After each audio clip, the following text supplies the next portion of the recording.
와, 한국, 그건 정말 미친 짓입니다. 제발 정신 차리십시오. 미국 서부의 벌거벗은 사막, 끝없는 모래 위에 녹슨 군용기 뼈대가 줄지어 쓰러져 있었습니다. 바람만 스치고 누구도 건드리지 않던 안전한 고철이었죠. 그런데 그 정막 속에서 어느 날 미친 기록 하나가 올라옵니다.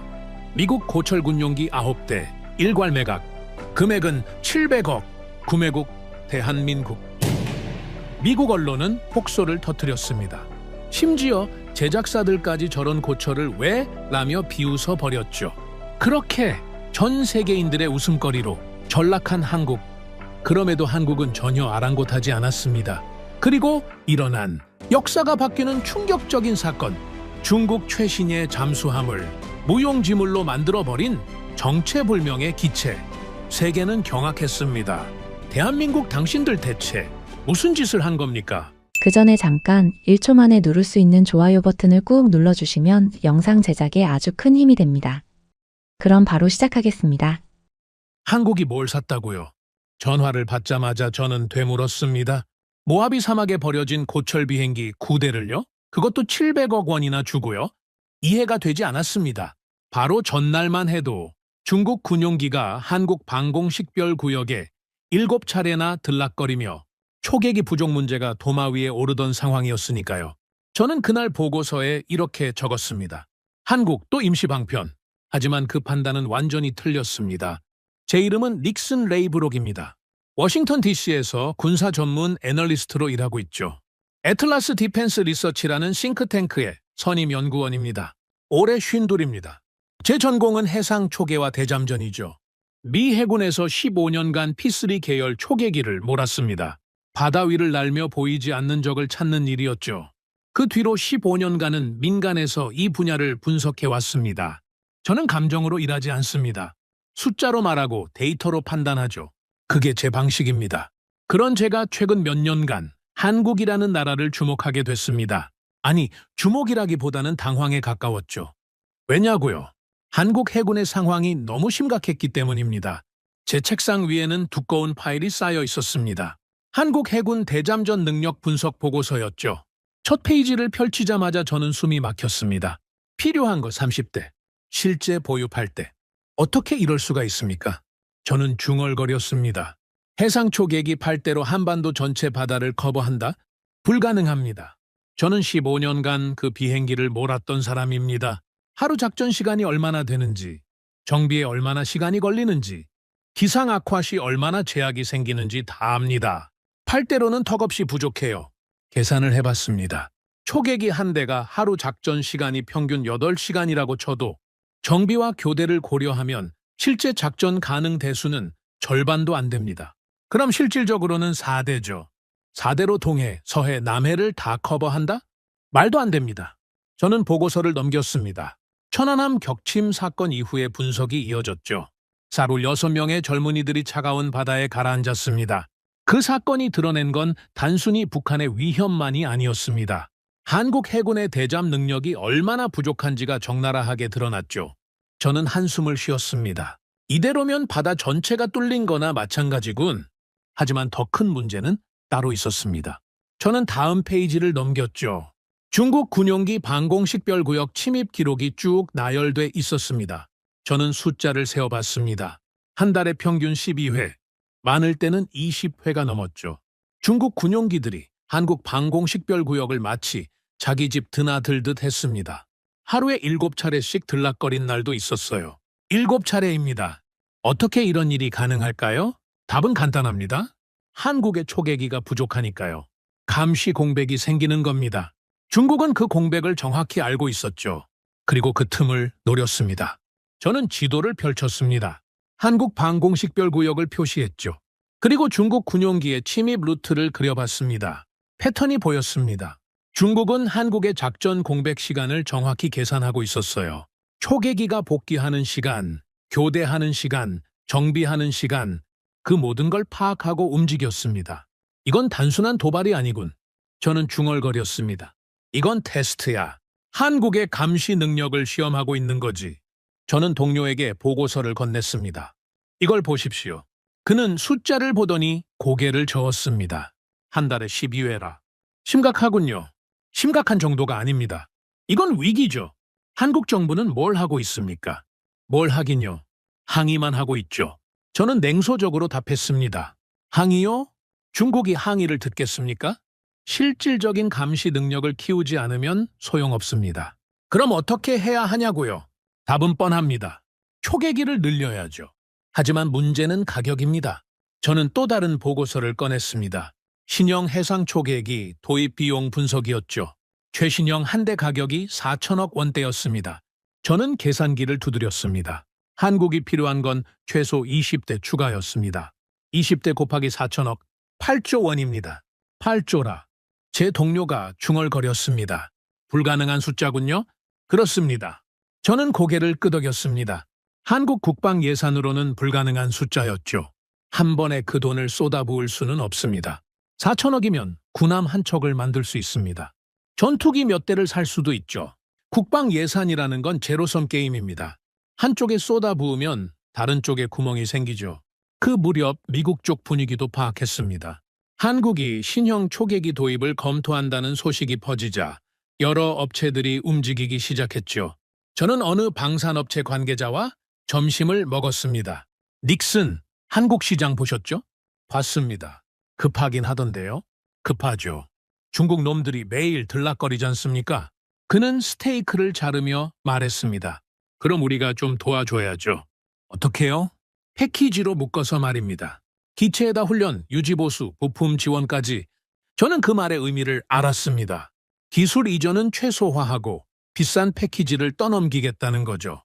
한국이 급하니까 선택지를 좁혀놓고 밀어붙이는 겁니다.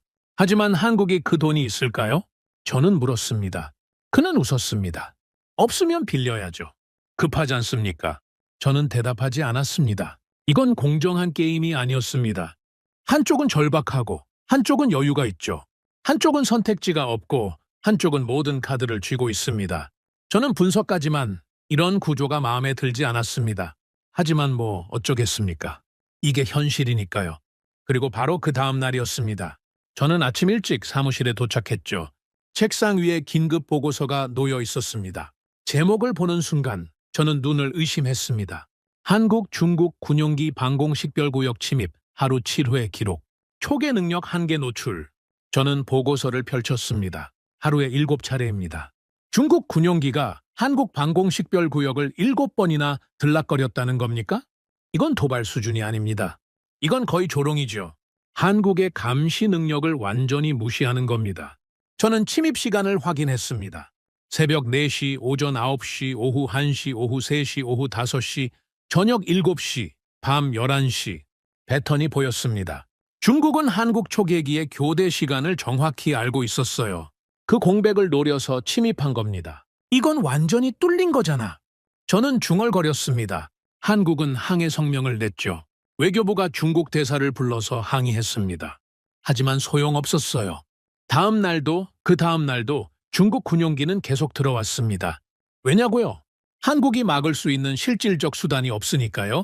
초계기가 부족하니까요? 저는 한국 언론 보도를 찾아봤습니다. 야당 의원이 국방부를 추궁하는 장면이 나왔죠. 초계기가 몇 대입니까? 8대입니다. 8대로 한반도 바다를 다 커버할 수 있습니까? 어렵습니다. 어려운 게 아니라 불가능한 거 아닙니까? 중국 군용기가 하루에 7번씩 들락거리는데 우리는 뭘 했습니까? 국방부 관계자는 대답하지 못했습니다. 할 말이 없었던 거죠. 저는 화면을 끄고 한숨을 쉬었습니다. 한국은 궁지에 몰려 있었습니다. 천안함 격침 이후로 대잠 능력 부족이 드러났죠. 중국 군용기 침입으로 감시 능력 한계가 노출됐습니다. 그런데 신형 초계기는 너무 비쌉니다. 8조 원을 한 번에 쓸 수 없죠. 어떻게 하겠습니까? 저는 보고서에 이렇게 적었습니다. 한국 해군 구조적 딜레마, 해법 없음. 냉정했지만 그게 현실이었습니다. 그런데 바로 그날 오후였습니다. 제 전화가 울렸죠. 정보 담당 동료였습니다. 닉슨, 이거 봤습니까? 뭘 말입니까? 한국이 뭔가 샀답니다. 샀다고요? 뭘요? 초계기요. 그것도 9대나. 저는 자리에서 벌떡 일어났습니다. 9대라고요? 신형을요? 아닙니다. 중고입니다. 중고? 네, 모하비 사막에 버려진 퇴역 초계기들이요. 저는 말문이 막혔습니다. 모하비 사막이라니. 그게 무슨 말입니까? 미군이 버린 고철 비행기들 있지 않습니까? 사막에 줄지어 세워둔 그걸 샀다고요? 네, 9대를요? 700억 원에. 저는 한동안 아무 말도 하지 못했습니다. 이해가 되지 않았습니다. 바로 어제까지 중국 군용기가 7번씩 들락거리며 난리였는데 오늘은 고철 비행기를 샀다? 어떻게 이럴 수가 있습니까? 지금 장난하시는 겁니까? 저는 물었습니다. 장난 아닙니다. 공식 발표 났어요. 저는 컴퓨터 앞에 앉았습니다. 키보드를 두드렸죠. 한국방위사업청 보도자료가 떴습니다. 정말이었습니다. 한국이 미군 퇴역 P3 계열 초계기 9대를 일괄 매입했다는 겁니다. 저는 사진을 확대했습니다. 모하비 사막 한가운데 녹슨 비행기들이 줄지어 서 있었습니다. 동체는 페인트가 벗겨지고 날개는 먼지로 뒤덮였죠. 뙤약볕 아래 수십 년씩 방치된 고철 더미였습니다. 이걸로 중국 군용기를 막겠다고? 저는 중얼거렸습니다. 미친 짓이었습니다. 저는 동료에게 전화를 걸었습니다. 한국이 뭘 샀는지 봤습니까? 봤습니다. 황당하더군요. 황당한 정도가 아니죠. 이건 거의 자포자기 아닙니까? 그러게 말입니다. 어제 중국한테 망신당하더니 오늘은 고철을 샀어요. 저는 한숨을 쉬었습니다. 신형은 비싸니까 포기했다. 그럼 중고라도 사서 숫자를 채우겠다. 이런 겁니까? 그런 것 같습니다. 하지만 이건 전력이 아니라 숫자 놀이죠. 동감입니다. 저는 전화를 끊고 보고서를 작성하기 시작했습니다. 제목을 적었습니다. 한국 모하비 사막 고철 초계기 9대 매입, 임시방편 선택. 내용을 이어갔죠. 중국 군용기 침입 압박에 시달리던 한국이 값싼 중고기체로 숫자 채우기에 나섰다. 700억 원으로 9대를 매입했으나 실질 전력화 가능성은 낮다. 전형적인 임시방편 조치로 판단된다. 저는 결론을 적었습니다. 한국 또 임시방편. 냉정했지만 그게 현실처럼 보였습니다. 하지만 저는 몰랐습니다. 보고서 말미에 적힌 단 한 줄을 제대로 보지 못했죠. 한국 자체 개조 계획 추진 중. 저는 그 문구를 스쳐 지나갔습니다. 대수롭지 않게 봤죠. 자체 개조? 뭘 어떻게 개조한다는 거지? 동체만 쓰고 내부를 뜯어 고친다. 가능은 하겠죠. 이론적으로는요. 하지만 한국이 그런 기술을 갖고 있을까요? 저는 고개를 저었습니다. 글쎄다. 저는 그 한 줄을 무시했습니다. 그리고 보고서를 제출했죠. 그때만 해도 저는 몰랐습니다. 제가 무시한 그 한 줄이 곧 제 세계관을 완전히 뒤집어 놓을 거라는 걸요. 저는 한국을 과소평가했습니다. 고철을 샀으니 고철 전력밖에 안 되겠지. 숫자 채우기용이겠지. 또 임시방편이겠지. 그렇게 단정지었습니다. 하지만 한국은 달랐습니다. 그들은 고철을 그냥 두지 않았죠. 고철을 무기로 만들어버렸습니다. 그 과정을, 그 결과를 저는 곧 직접 보게 됩니다. 그리고 제 오만함이 얼마나 값비싼 대가를 치르게 될지도요. 몇 달이 흐른 뒤였습니다. 저는 싱가포르에 있었죠. 아시아 해상안보 컨퍼런스에 참석하기 위해서였습니다. 이 행사는 매년 열립니다. 각국 해군, 방산업체, 전문가들이 모여서 최신 기술과 작전 개념을 공유하는 자리죠. 저는 이런 행사를 좋아하지 않습니다. 너무 시끄럽고 광고 냄새가 나거든요. 하지만 정보를 얻기엔 나쁘지 않은 곳입니다. 저는 컨벤션 홀을 둘러봤습니다. 미국, 유럽, 일본 업체들이 화려한 부스를 차려놨죠. 최신 레이더, 센서, 무기 체계들이 전시돼 있었습니다. 그 사이로 한국 부스도 보였습니다. 규모는 작았지만 꽤 많은 사람들이 모여 있었죠. 저는 관심이 없었습니다. 한국이 뭘 전시하겠습니까? 아마 수출용 무기 몇 개 놓고 홍보하는 거겠죠. 저는 지나쳤습니다. 점심시간이 됐습니다. 저는 휴게실로 갔죠. 샌드위치를 집어들고 자리에 앉았습니다. 테이블 위에 여러 나라 브로슈어들이 아무렇게나 놓여 있었습니다. 저는 심심풀이로 하나를 집어들었죠. 한국어와 영어로 쓰인 브로슈어였습니다. 제목이 눈에 들어왔습니다. 중고기체 재생 프로젝트, 새로운 해법. 저는 코웃음을 쳤습니다. 중고기체 재생, 광고 문구치고는 자극적인데 그냥 덮으려다가 문득 생각이 났습니다. 모하비 사막 고철 9대. 혹시 그 프로젝트 이야기인가? 저는 브로슈어를 펼쳤습니다. 첫 페이지에 사진이 있었죠. 낡은 P3 계열 기체였습니다. 그런데 옆에 또 다른 사진이 있었습니다. 같은 기체인데 내부가 완전히 달랐죠. 저는 자세히 들여다봤습니다. 잠깐, 제 손이 멈췄습니다. 브로슈어에는 도면이 그려져 있었습니다. 기체 구조도 시스템 구성도 센서 배치도. 저는 전문가입니다. 15년간 이런 비행기를 몰았죠. 도면을 보면 대충 어떤 수준인지 알 수 있습니다. 저는 한 장 한 장 넘기기 시작했습니다. 기체는 분명 낡은 P3였습니다. 하지만 내부 장비 목록은 달랐죠. Acer Radio, EOER 센서, 최신 전술 데이터 링크, 통합 임무 컴퓨터. 이게 뭡니까? 저는 중얼거렸습니다. 이건 중고 기체 수준이 아니었습니다. 탑재 장비만 보면 신형기와 비슷한 수준이었죠. 아니, 어떤 부분은 더 공격적이었습니다. 저는 샌드위치를 내려놓았습니다. 그리고 브로슈어에 집중했죠. 구조 보강 계획이 나와 있었습니다.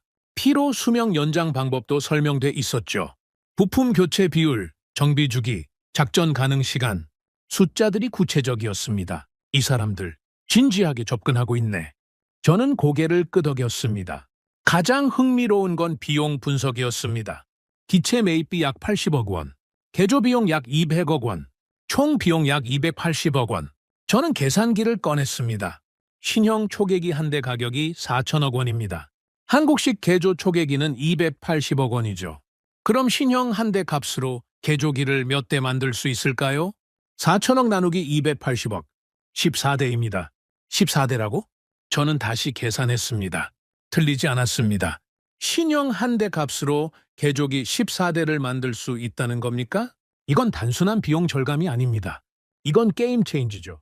저는 브로슈어를 다시 봤습니다. 성능 비교표가 있었습니다. 탐지거리, 센서 해상도, 작전 방영, 숫자들이 신형기와 큰 차이가 없었죠. 물론 일부 항목은 낮았습니다. 속도, 항속거리, 최신성. 하지만 핵심 임무 수행 능력은 비슷했습니다. 기체는 오래됐지만 눈과 귀는 최첨단이라는 건가? 저는 중얼거렸습니다. 이건 생각보다 훨씬 영리한 접근입니다. 저는 브로슈어를 들고 한국 부스로 갔습니다. 몇 명의 한국 기술자들이 서 있었죠. 그중 한 명이 저를 봤습니다. 안녕하세요. 관심 있으십니까? 영어가 유창했습니다. 네, 이 프로젝트에 대해 좀 더 듣고 싶습니다. 물론입니다. 어느 부분이 궁금하십니까? 전부요? 젊은 한국 엔지니어가 웃었습니다. 그는 화면을 켰죠. 프레젠테이션이 시작됐습니다. 저희는 중고 기체를 단순히 수리하는 게 아닙니다. 그는 첫 슬라이드를 가리켰습니다. 저희는 재창조합니다. 저는 팔짱을 꼈습니다. 재창조라. 구체적으로 어떻게요? 기체 구조는 유지하되 내부는 완전히 새로 만듭니다. 레이더, 센서, 컴퓨터, 통신체계. 전부 최신 한국산 장비로 교체하죠. 한국산이요? 네, 자체 개발한 시스템입니다. 저는 눈썹을 치켜 올렸습니다. 한국이 그런 기술을 갖고 있었나요? 성능은 검증됐습니까? 물론입니다. 실제 해상 테스트를 여러 차례 거쳤습니다. 그는 다음 슬라이드를 넘겼습니다. 시험 비행 데이터가 나왔죠. 탐지거리, 추적 정확도, 센서 해상도. 숫자들이 제법 괜찮았습니다. 흥미롭군요. 저는 솔직하게 말했습니다. 그는 계속 설명했습니다. 가장 중요한 건 비용 대비 효과입니다. 화면에 비교 그래프가 떴죠. 신형기 대 개조기. 성능은 80에서 90% 수준. 가격은 7% 수준. 7%라고요? 저는 되물었습니다. 네, 신형기 가격의 7%입니다. 그럼 같은 예산으로 훨씬 많은 수량을 확보할 수 있다는 거군요. 정확합니다. 저는 턱을 쓸었습니다. 숫자는 거짓말을 하지 않습니다. 이건 단순한 홍보가 아니었죠. 이건 진지한 대안이었습니다.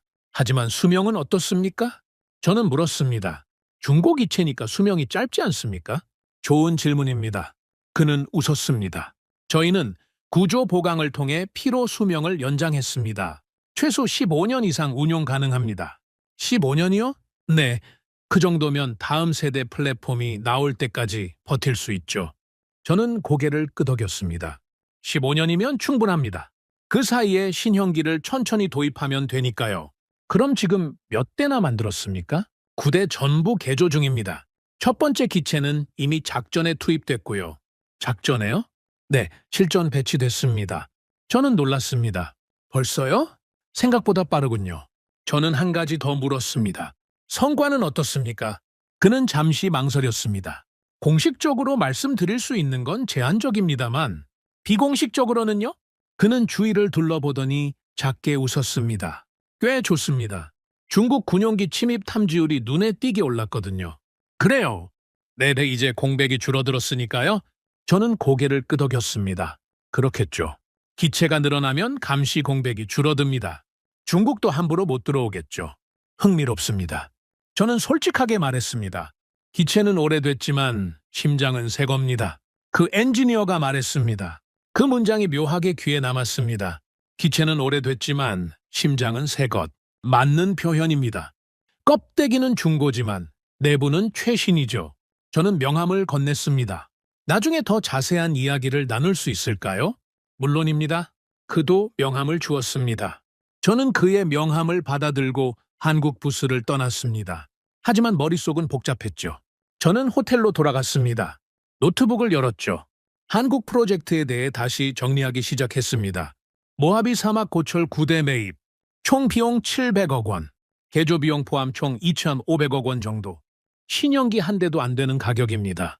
하지만 9대를 만들어냈죠. 저는 계산기를 두드렸습니다. 만약 한국이 신형기를 샀다면 2,500억 원으로는 고작 반 대밖에 못 삽니다. 하지만 이 방식으로는 9대를 확보했죠. 효율이 8배군. 저는 중얼거렸습니다. 이건 무시할 수 없는 숫자입니다. 저는 보고서를 쓰기 시작했습니다. 제목을 고민했죠.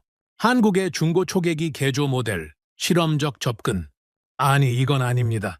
실험적이라는 단어가 마음에 걸렸습니다. 제가 본 건 실험이 아니었죠. 저는 제목을 지우고 다시 썼습니다. 한국의 중고 초계기 개조 모델, 비용 효율적 대안.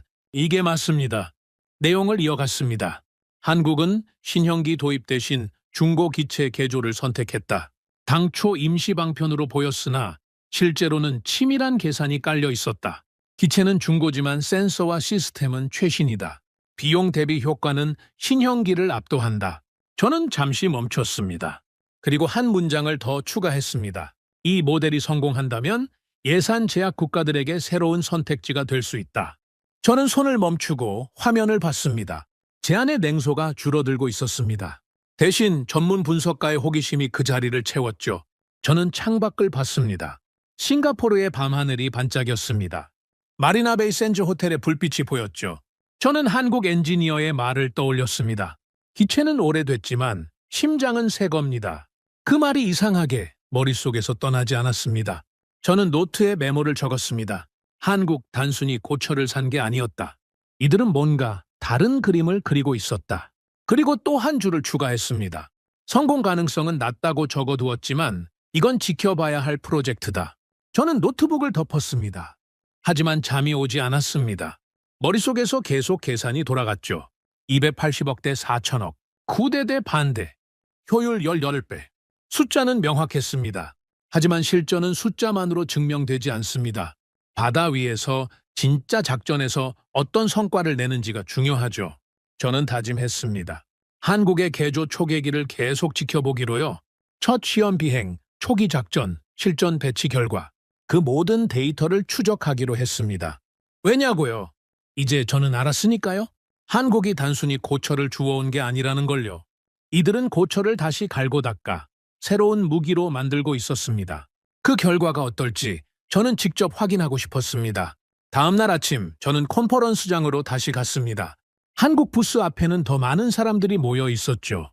다른 나라 군 관계자들, 분석가들, 업체 사람들 모두 똑같은 걸 보고 있었습니다.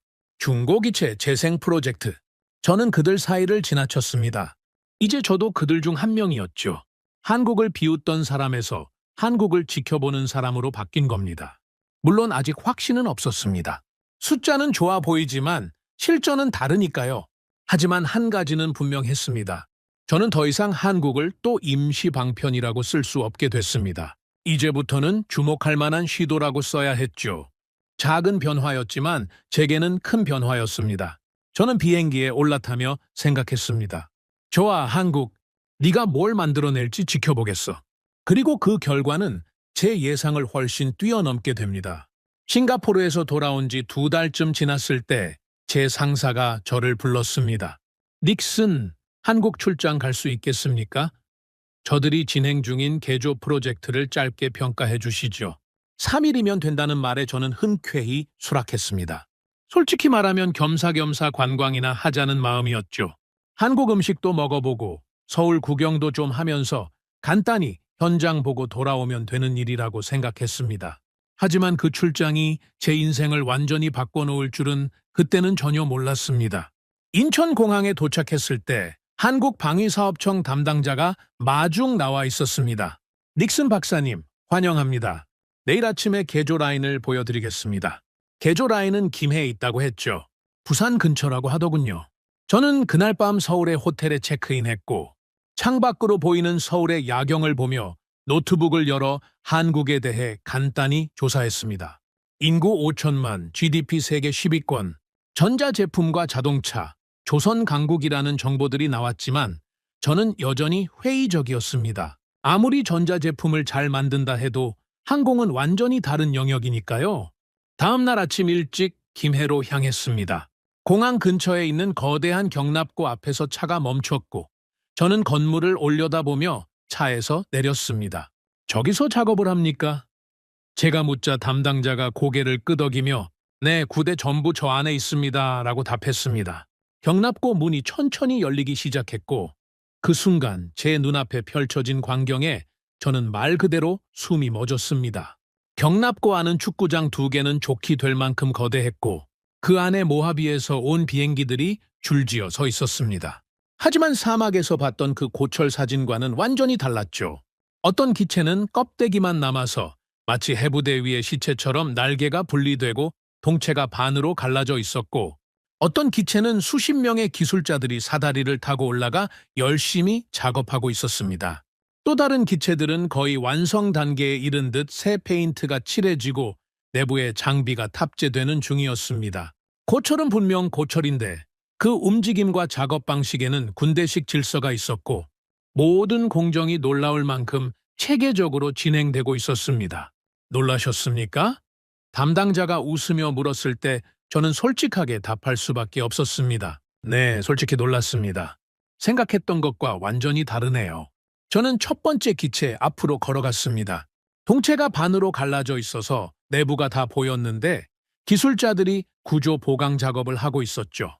지금 뭘 하고 있습니까? 제가 묻자 한국 엔지니어가 태블릿을 들고 다가와 설명하기 시작했습니다. 피로 균열 부위를 보강하고 있습니다. 이 기체는 23군데에서 균열이 발견됐는데 수십 년 묵은 기체니까 이 정도는 예상 범위 아니죠.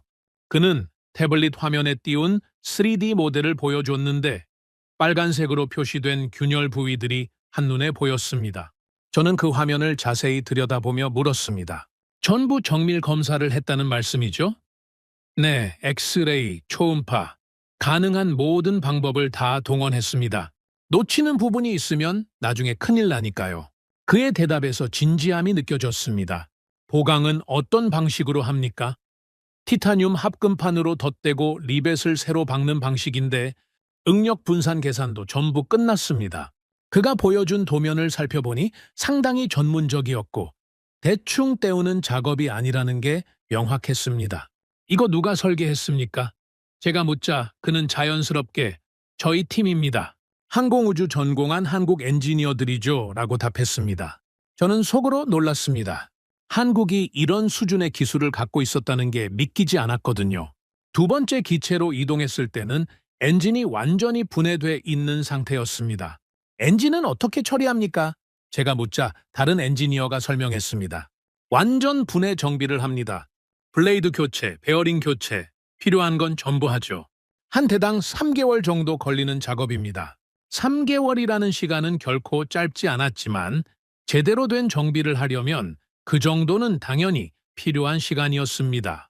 부품은 어디서 구합니까? 미국에서 전부 수입합니까? 제 질문에 그는 흥미로운 대답을 했습니다. 일부는 미국에서 수입하지만 상당수는 저희가 자체 제작합니다. 그게 더 싸거든요. 자체 제작이요? 품질은 괜찮습니까? 미군 규격을 충족합니다. 테스트도 전부 통과했고요.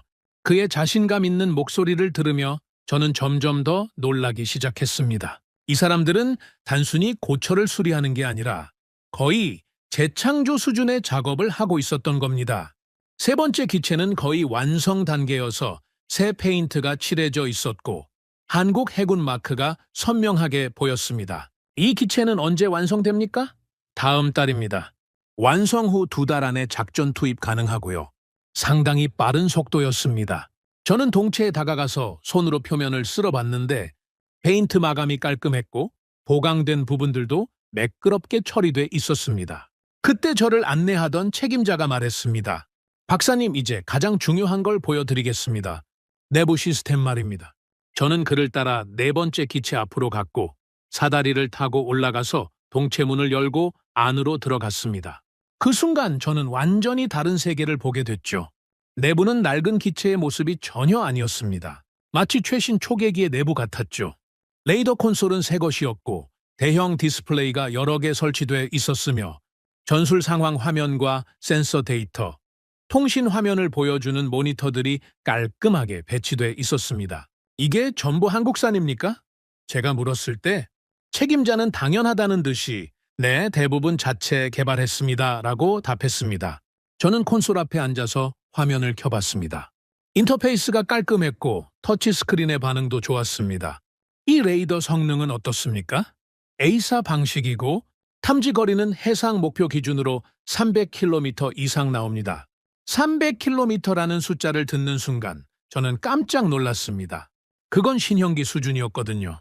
EOIR 센서는요? 제가 계속 질문하자 그는 천장에 장착된 센서 볼을 가리키며 야간 탐지, 열상, 레이저 거리 측정 전부 가능합니다 라고 설명했습니다. 통신 체계는요? 링크 시미축과 호환되고 한국군 전술 데이터 링크와도 완벽하게 연동됩니다. 질문을 하면 할수록 답은 더 놀라웠습니다. 음향 센서, 자기 탐지기, 전자전 장비까지 전부 최신 사양이었죠. 이 정도면 신형기와 차이가 거의 없는데요? 제가 솔직하게 말하자 책임자가 빙그레 웃으며 답했습니다. 기체는 중고지만 눈과 귀는 최첨단입니다. 그게 저희 콘셉트거든요. 저는 기체에서 내려와서 경납고를 천천히 걸으며 전체 광경을 다시 둘러봤습니다. 녹슨 동체가 벗겨지고 균열이 보강되고 새 시스템이 장착되는 모습을 보면서 저는 이게 단순한 수리 작업이 아니라는 걸 확실히 깨달았습니다. 사막의 해골들이 한국식 수술대 위에 누워서 완전히 새로운 생명을 얻고 있는 광경이었죠. 질문을 하면 할수록 제 안의 냉소는 점점 줄어들었고 대신 전문 분석가로서의 순수한 호기심이 그 자리를 채워갔습니다. 지금까지 몇 대나 완성했습니까? 제가 묻자 책임자는 3대 완성해서 실전 배치했습니다 라고 답했습니다.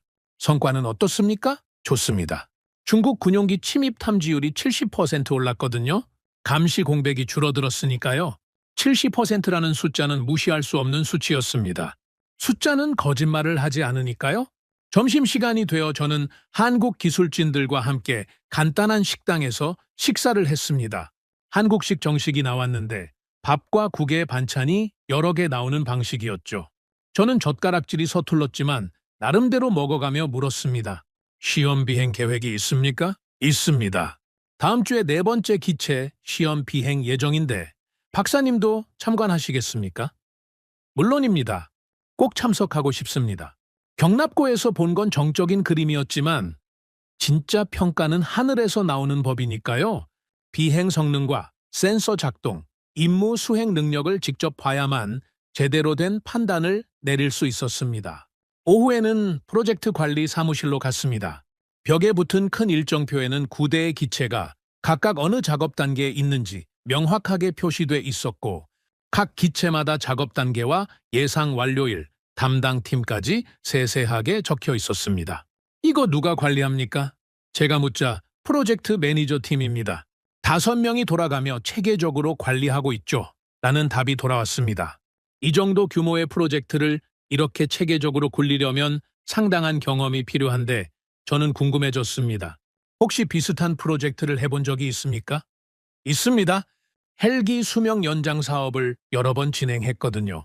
그제야 이해가 됐습니다. 한국은 이미 노하우를 쌓아왔던 거죠. 헬기로 경험을 쌓고 이제 그걸 고전기 항공기로 확대 적용한 겁니다. 영리한 접근 방식이었습니다. 저는 그날 저녁 호텔로 돌아와서 노트북을 열고 메모를 정리하기 시작했습니다. 한국 개조 라인 방문 소감이라는 제목 아래 타이핑을 시작했죠. 당초 예상과 완전히 달랐습니다. 이들은 고철을 단순히 수리하는 게 아니라 재창조하고 있었습니다. 구조 보강과 시스템 교체, 품질 관리 모두 체계적이었고 특히 내부 장비는 신형기 수준이었습니다. 저는 잠시 손을 멈추고 창밖의 서울 야경을 바라보며 생각했습니다. 그리고 한 문장을 더 추가했죠. 나는 오늘 보고서 첫 문장을 고쳐 쓰기로 마음먹었습니다. 실험적이라는 단어를 지우고 말입니다. 싱가포르에서 받았던 브로슈어를 다시 꺼내서 펼쳐봤는데 이제 그 숫자들이 완전히 다르게 보였습니다. 단순한 광고 문구가 아니라 현실이었던 겁니다. 한국은 정말로 해내고 있었고 고철을 진짜 무기로 바꾸고 있었습니다. 저는 다음 주 시험 비행을 기다리기로 했습니다. 이제는 숫자와 데이터가 최종 답을 말해줄 차례였으니까요. 그리고 그 결과는 제 예상을 훨씬 뛰어넘게 됩니다. 한국에서 돌아온 다음 날, 저는 워싱턴 DC 본부로 출근했습니다. 책상 위에는 밀린 이메일들이 쌓여 있었고 동료들이 하나둘씩 제게 다가와 물었습니다. 닉슨, 한국 다녀왔다면서요? 어땠습니까? 저는 커피를 한 모금 마시고 답했습니다. 생각보다 괜찮았습니다. 아니, 괜찮은 정도가 아니라 상당히 인상적이었죠. 그 순간 회의실에서 웃음소리가 터져 나왔습니다. 인상적이요? 고철 더미가요? 제 동료 중 한 명인 데이비씨 비꼬듯 말했습니다. 닉슨, 설마 저들한테 한턱 얻어먹고 좋은 소리 해주는 건 아니죠? 다른 동료들도 웃으며 거들었습니다. 고철의 화장만 시킨 거 아닙니까? 겉만 번지르르하게 만들어 놓고 말이죠. 저는 고개를 저었습니다. 아닙니다. 제가 직접 봤는데 이건 단순한 화장이 아니었습니다. 내부 시스템을 완전히 교체했더군요. A사 레이더의 최신 센서들, 링크 체계까지 전부 최신 사양이었습니다. 하지만 제 말은 그들에게 설득력이 없어 보였습니다. 그래봐야 중고 기체 아닙니까? 수명이 얼마나 남았겠어요. 5년? 10년? 데이빗이 다시 말했습니다. 그 돈으로 차라리 신형기 계약금을 내는 게 나았을 겁니다. 저는 더 이상 말하지 않았습니다. 그들은 직접 보지 않았으니까요. 경납고에서 본 그 체계적인 작업 과정을, 완전히 새로 태어나고 있는 기체들을 그들은 보지 못했습니다. 말로 설명해봐야 소용없다는 걸 저는 알았습니다. 며칠 뒤 저는 한 방산업체 임원과 점심 약속이 있었습니다. 워싱턴 시내의 고급 레스토랑이었죠. 그는 스테이크를 자르며 본론을 꺼냈습니다. 닉슨, 한국 프로젝트 보고 왔다면서요? 어떻던가요? 저는 신중하게 답했습니다. 예상보다 진지하게 접근하고 있었습니다. 기술적으로도 꽤 탄탄하더군요. 그의 얼굴에서 미소가 사라졌습니다. 그렇게 평가하시면 곤란한데요. 왜 곤란합니까? 우리 회사가 한국의 신형 초계기 패키지를 제안하고 있습니다. 발대 규모죠. 계약 규모가 3조 원이 넘습니다. 저는 포크를 내려놓았습니다. 하지만 제가 본 건 사실입니다. 그는 몸을 앞으로 기울이며 목소리를 낮췄습니다. 닉슨, 당신도 이 바닥 사람 아닙니까? 그 프로젝트가 오래 갈 것 같습니까? 중고 기체로 만든 초계기가 제대로 작동할 거라고 보십니까? 저는 잠시 침묵했습니다. 그리고 조심스럽게 말했습니다. 최소한 제가 본 건 제대로 된 작업이었습니다. 허술한 게 하나도 없었어요. 그가 한숨을 쉬었습니다. 당신이 그렇게 말하면 우리 영업팀이 힘들어집니다. 한국 정부를 설득하기가 어려워지거든요. 하지만 저는 분석가입니다. 본대로 보고할 뿐이죠. 제가 답하자 그는 와인잔을 들며 말했습니다. 본대로 보고하는 것도 좋지만 맥락을 생각하셔야죠. 큰 그림 말입니다. 큰 그림이라는 단어가 제 머릿속에 남았습니다. 그가 말하는 큰 그림이란 무엇일까요? 미국 방산업체의 이익이 큰 그림입니까? 아니면 동맹국에게 제대로 된 무기를 팔아야 한다는 게 큰 그림입니까? 저는 식사를 마치고 나오면서 기분이 좋지 않았습니다. 사무실로 돌아오자 또 다른 방문객이 기다리고 있었습니다. 미 국방부 조달 부서에서 나온 사람이었죠. 닉슨 박사님, 잠깐 시간 좀 내주시겠습니까? 우리는 조용한 회의실로 갔습니다. 그는 서류 몇 장을 펼쳐놓으며 말했습니다. 한국 프로젝트 관련해서 우려가 좀 있습니다. 무슨 우려입니까? 한국이 중고 기체를 자체 개조해서 성공한다면 다른 나라들도 따라할 겁니다. 필리핀, 태국, 인도네시아, 폴란드. 예산이 부족한 나라들 말입니다. 저는 고개를 끄덕였습니다. 그럴 가능성이 있죠. 그럼 우리 신형 플랫폼 수출이 타격을 입습니다. 시장이 줄어드는 겁니다. 저는 팔짱을 꼈습니다. 하지만 그건 시장 논리 아닙니까? 더 효율적인 대안이 나타나면 고객이 그쪽으로 가는 게 당연하죠. 그가 눈썹을 찌푸렸습니다. 박사님은 미국 싱크탱크 소속입니다. 미국 산업을 고려해야 하지 않겠습니까? 저는 분석가입니다. 팩트를 보고하는 게 제 일이죠. 그는 한숨을 쉬며 서류를 정리했습니다. 박사님 보고서가 영향력이 큽니다. 신중하게 써주시길 바랍니다. 그 말을 남기고 그는 회의실을 나갔습니다. 저는 빈 회의실에 혼자 앉아서 생각에 잠겼습니다. 이 테이블 위에는 두 개의 진실이 놓여 있었습니다. 하나는 계약서에 적힐 진실이고 다른 하나는 데이터에 적힐 진실이었죠. 저는 사무실로 돌아와서 컴퓨터 화면을 켰습니다. 한국에서 찍어온 사진들이 폴더에 저장돼 있었죠. 경납고의 모습, 작업 중인 기체들, 내부 시스템 사진들. 저는 그 사진들을 하나씩 다시 들여다봤습니다. 제 눈으로 본 것들이었습니다. 거짓이 아니었죠. 그런데 왜 이렇게 압박이 들어오는 걸까요? 동료들의 비웃음, 업체의 압력, 정부 관계자의 경고. 모두가 한 목소리로 말하고 있었습니다. 한국 프로젝트를 너무 긍정적으로 평가하지 말라고요. 저는 노트북을 열고 제가 쓰던 보고서를 다시 읽어봤습니다. 한국의 중고 초계기 개조 모델 비용 효율적 대안. 제목부터 마음에 걸렸습니다. 비용 효율적 대안이라는 표현이 너무 긍정적인 걸까요? 저는 커서를 제목에 올려놨습니다. 지워야 할까요? 다시 실험적 시도로 바꿔야 할까요? 손가락이 키보드 위에서 머뭇거렸습니다. 그때 제 머릿속에 한국 엔지니어의 목소리가 들렸습니다. 기체는 오래됐지만 심장은 새 겁니다. 그리고 경납고에서 본 그 정돈 된 작업 과정들이 떠올랐습니다. 체크리스트 200개 항목을 빠짐없이 점검하던 모습, 티타늄 합금으로 구조를 보강하던 모습, 최신 에이사 레이더를 탑재하던 모습. 저는 손을 떼었습니다. 제목을 바꾸지 않기로 했죠. 왜냐하면 그건 사실이었으니까요. 제가 본 건 분명히 비용 효율적인 대안이었습니다. 하지만 압박은 계속됐습니다. 다음 날 상사가 저를 불렀죠. 닉슨 한국 보고서 보고 싶은데요. 아직 작성 중입니다. 초안이라도 보여주시죠. 저는 파일을 열어서 보여줬습니다. 상사는 화면을 스크롤하며 읽더니 말했습니다. 좀 긍정적으로 쓰셨네요. 제가 본 걸 그대로 쓴 겁니다. 하지만 균형이 필요하지 않겠습니까? 단점도 언급해야죠. 단점이요? 중고기체의 한계, 수명 문제, 유지 보수 리스크, 이런 것들 말입니다. 저는 고개를 끄덕였습니다. 물론 그런 것들도 있죠. 하지만 제가 본 작업 수준을 고려하면 그 리스크들이 충분히 관리되고 있었습니다. 상사가 한숨을 쉬었습니다. 닉슨, 우리가 누구를 위해 일하는지 생각해 보십시오. 팩트를 위해 일합니다. 그것만으로는 부족합니다. 우리는 미국의 이익도 고려해야 합니다. 저는 대답하지 않았습니다. 할 말이 없었거든요. 상사는 모니터를 끄고 저를 똑바로 쳐다봤습니다. 좋습니다. 팩트를 쓰십시오. 하지만 팩트만 쓰지 말고 맥락도 쓰십시오. 이 프로젝트가 미국 방산 시장에 미칠 영향, 동맹 구조의 변화, 기술 확산 리스크, 이런 것들도 포함시켜야 합니다. 알겠습니다. 저는 고개를 숙이고 사무실을 나왔습니다. 저는 집으로 가는 차 안에서 생각했습니다. 만약 한국 모델이 정말로 성공한다면 어떻게 될까요? 예산 제약이 있는 나라들이 앞다퉈 이 방식을 따라할 겁니다. 미군 퇴역 장비를 싸게 사서 자체 시스템으로 개조하는 거죠. 그럼 미국의 고가, 신형기 판매는 줄어들 수밖에 없습니다.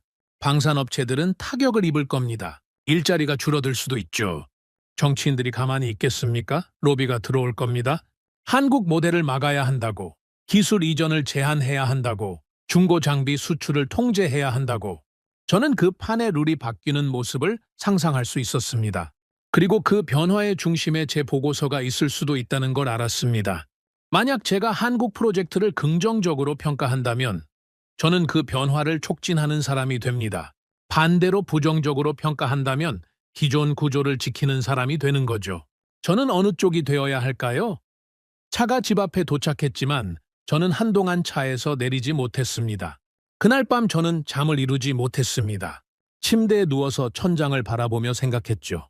제 충성은 어디에 있어야 할까요? 미국이라는 국가에, 미국 방산업체에, 아니면 분석가로서의 양심에?